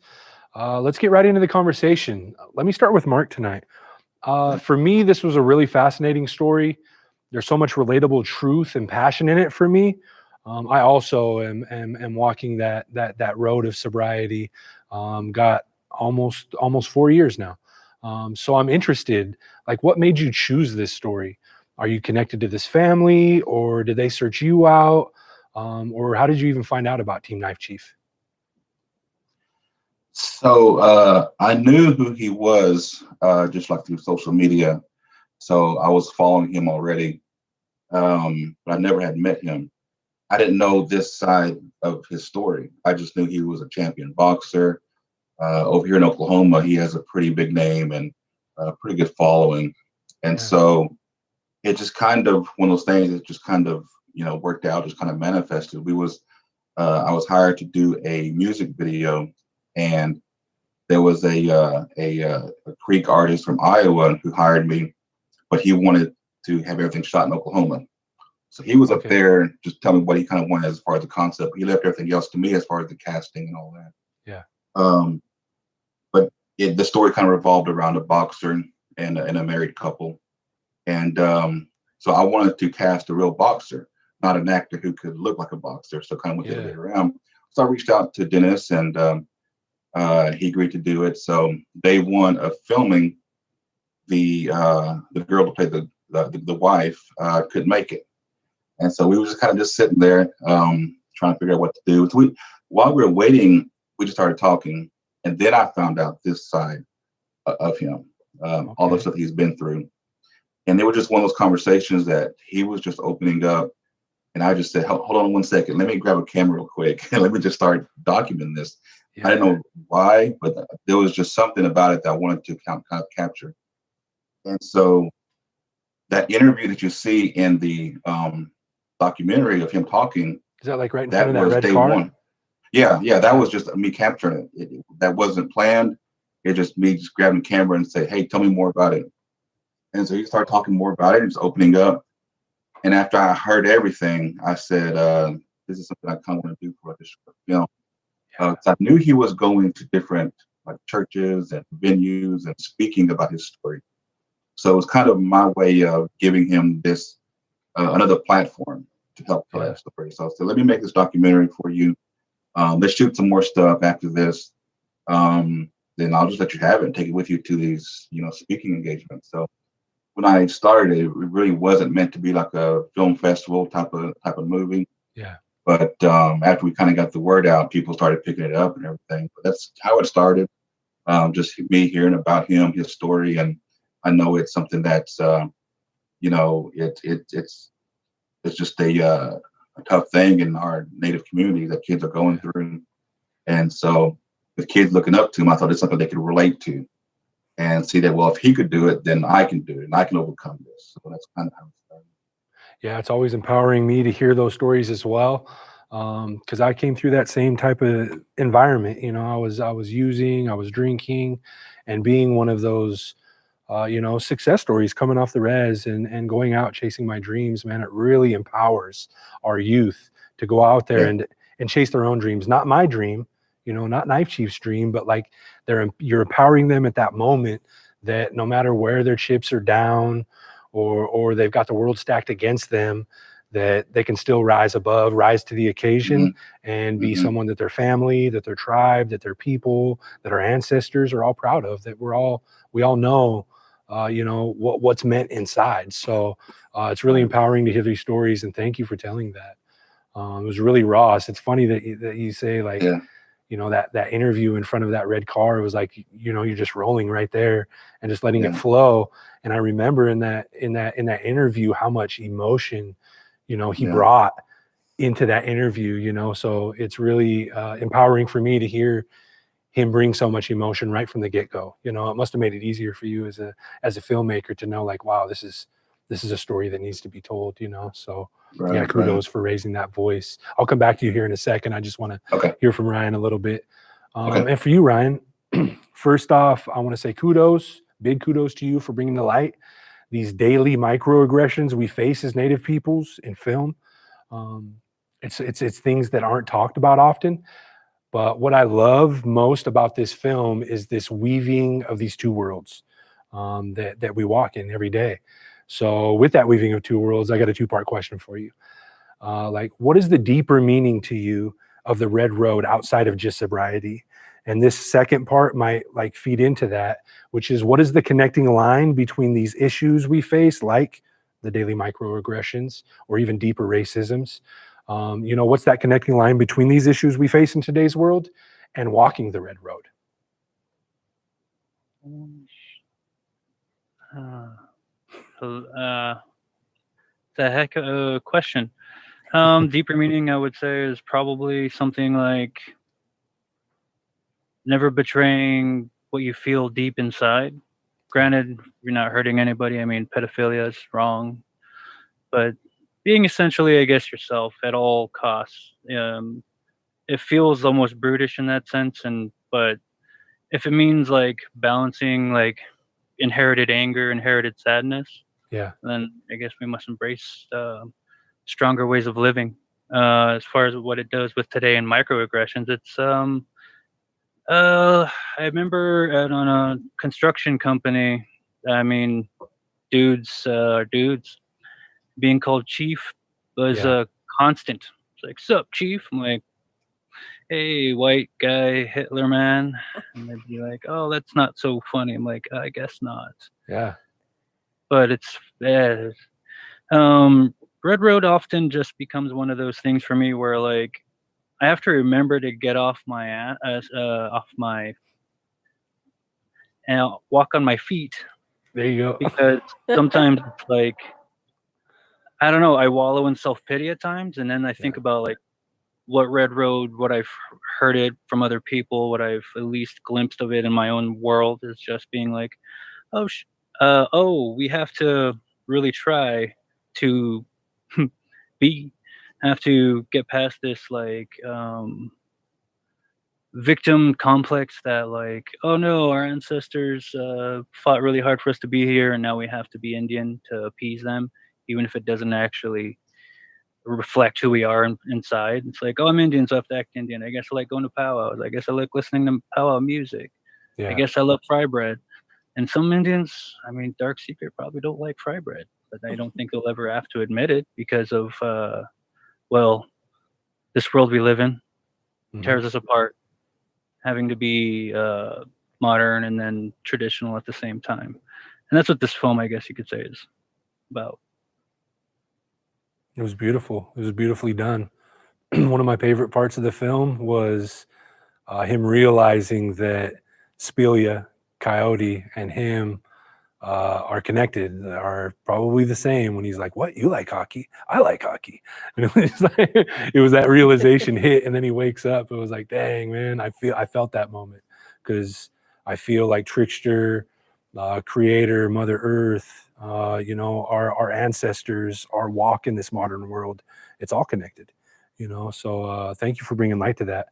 I'll hit you with a second question, and this will be one for both of you, because I like the story that you guys told was it brought me all the way in. You know, probably because I've got, you know, a walk of sobriety myself, and and I consider myself walking the red road, searching for that deeper wisdom within myself. What was the most meaningful experience in creating this film for either of you?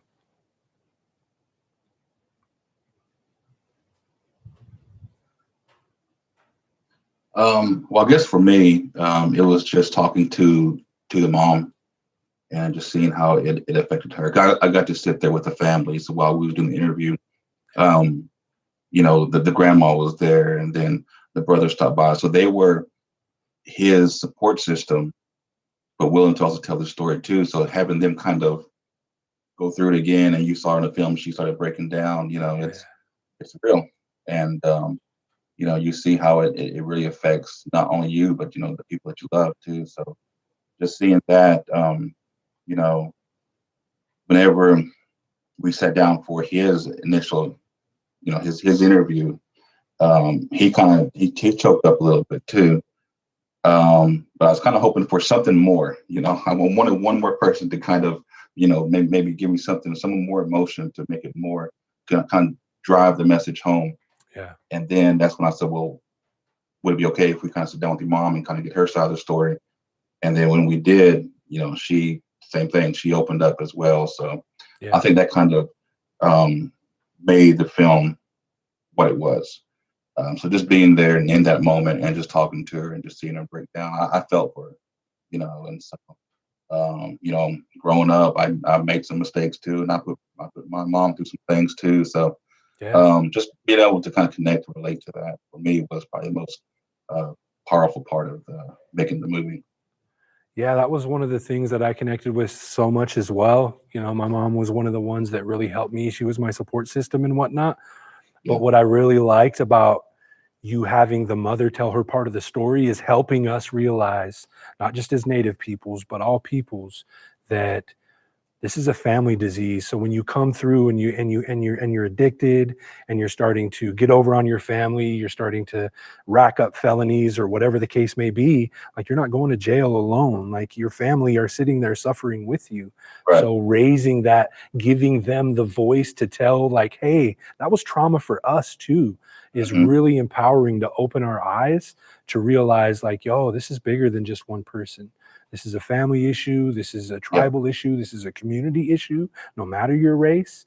So opening up and giving those different perspectives from the family or from the community was huge. So thank you for bringing that in. You know, that's what we need to hear from is that like, this is I want to hear problems from all these different sides so we can find these solutions, you know, or find that support for these people that are reaching out for this help. So thank you for that. That was awesome. How about you, Ryan? What was the most meaningful experience creating this film for you? I want to say it was like probably day 3 at 1 a.m. in the morning. Everyone's tired, wants to go home, and we have this one shot we have to do. Okay. And Mike, the AD, is mixing up banana and orange juice, waiting to throw it on Luis, the main actor. Yeah. And even we only got one good take out of it, but it's when like the puke lands on his face. Yeah. It just everyone like we held it together, but afterwards, after we called cut, everybody, the crew just laughed. Everyone had it. Like that was my mom helped cook dinner that day for us. All like there was about 6 of us there that were just crew members, and then there was about like 2 cast members. Yeah, it was all of us got to just let loose and actually feel good about making movies. It's like, oh, that wasn't puke, that was peanuts. And that's a wrap. It's great, everybody. You know, check the gates. Let's get out of here. You know, we did our job. But those are like those are the pure love moments that you really get. That I feel like from making films is when I'm just like, oh shit. I mean, oh crap. We're just making movies. Like kind of having a good time with your friends. You know. Yeah. And when your family's on set too, it's even greater time. Like, yeah, we can send this movie out, send it fun, have great times with a bunch of people. But I mean, making it like that little moment everyone got to see of like the puke hitting his face, like everyone there, that moment lasts forever. And they're gonna tell a story. It's a magic for me. It's funny you bring that up because I had that as a question and I was like, I don't know if this is going to be too racy for this show, but I'm glad you brought up this moment because I wanted to unpack that scene. You know, we got this scene of a white woman sitting on top, like getting off on his trauma, right? And he's spitting back his trauma, and then it's like this symbolism all marked throughout this, like in these layers of symbolism that even after we tell these traumas and people are getting off, and the puke comes back and it doesn't feel good even saying it. It feels even worse getting the reaction. So it's like, what I want to unpack the symbolism with you. Like, did you think of these symbolic things while you were creating this scene? Did you mean for that scene to have all these symbolic layers, or what was your thought process into that? Yes, and all the above. It was one of those like it's that whole scene of him meeting her, like so it was a couple threads. One thread was like when him and when Joseph and Bo are like being kind of like super kind of like is she easy, blah blah. It was kind of his Yeah. comeuppance. Like, yeah, He's asking her questions, man, or asking him questions. get your face, yeah. And the other one was it's a lot of those are inspired by stories that I've heard of other Indian dudes, but one in particular is when I was at like a bar and I was meeting a non-Indian person, and she was just really interested in like the res. Like, tell me about it. You still live in TV? I'm like, no, but you know, I'll tell you about it because it's great. And like, I went into this story about like my like one of the first memories I remember is like my dad shooting a dog that I really loved. And she was just like, "Oh, really?" I'm like, "Yeah, yeah." Definitely, yes. Oh, it was a big shame. Like, oh, really? Like, you poor baby. I'm like, I know. It's tough being an Indian in a white man's world. She's like, tell me about it. Being a woman in a white man's world. I'm like, oh, don't we get each other? It was more or less one of those. And as far as like adding in that, like, sometimes it's okay to be like, for me, the film is it's okay to be Indian is like the biggest theme I could come up with. And also, it's okay to be unlikable as an Indian. Most of the time, we have like Indian leads being like Valerie, very like, oh, nothing honorary. But I wanted this one to be kind of like a dude, a person you meet on the street, makes mistakes, doesn't know himself, still discovering himself and shit, like stuff like that. And I think you did a really, really good job in telling that story, because that character is relatable. Those are my friends. Those pieces of him are me, you know? So I think you did a really good job relating like today's Indian and some of the plights that we face in society, even in, you know, drinking with friends or at the office, or, you know, in all these different situations. So I think it was not only really relatable, but it was like true to a sense of who we are in today's world. So I think you hit the nail on the head with that. So thank you. Juan, do we have any questions from the chat? Actually, you asked the question that was on the chat, and the person said thank you. Okay, so the person said thank you for asking the question. Thank you, Ryan, for your answer. I definitely want to thank you guys for bringing your films to this year's film festival. That's all the time we have for tonight. You know, thank you guys for spending some time with us, especially letting us get into the minds of both of you guys as Native filmmakers. And thank you guys both for your stories and keep creating. So you guys have a great night. It was a great year. Your guys' films made this festival what it is today. So thank you. Appreciate you guys. So yeah, those were two great filmmakers, two great films, both very personal, intimate storylines with them. You know, I really like the fact that we're talking about addiction in film, especially. You're welcome, guys. Sorry, we're still having a live feed from the Zoom chat. I apologize for that. But yeah, being able to tell these stories of addiction, and that these are issues that we face, especially as Native peoples, and bringing in these family aspects, these everyday living aspects, it's really empowering to me to see relatable stories told, you know, stories that I can really connect with. Did you connect with either of those stories, Roxanne, or what did you think about those films? Well, they were really interesting stories. I'm still trying to get over the continuing chat that was going on. But I mean, to see the creators behind the scene is kind of influences a little bit of the opinion. But I really felt like it was a great opportunity for us to connect with male vulnerability. Oh yeah. And from a female perspective, I know we're always like, oh, I want my man to be more vulnerable and show his softer side.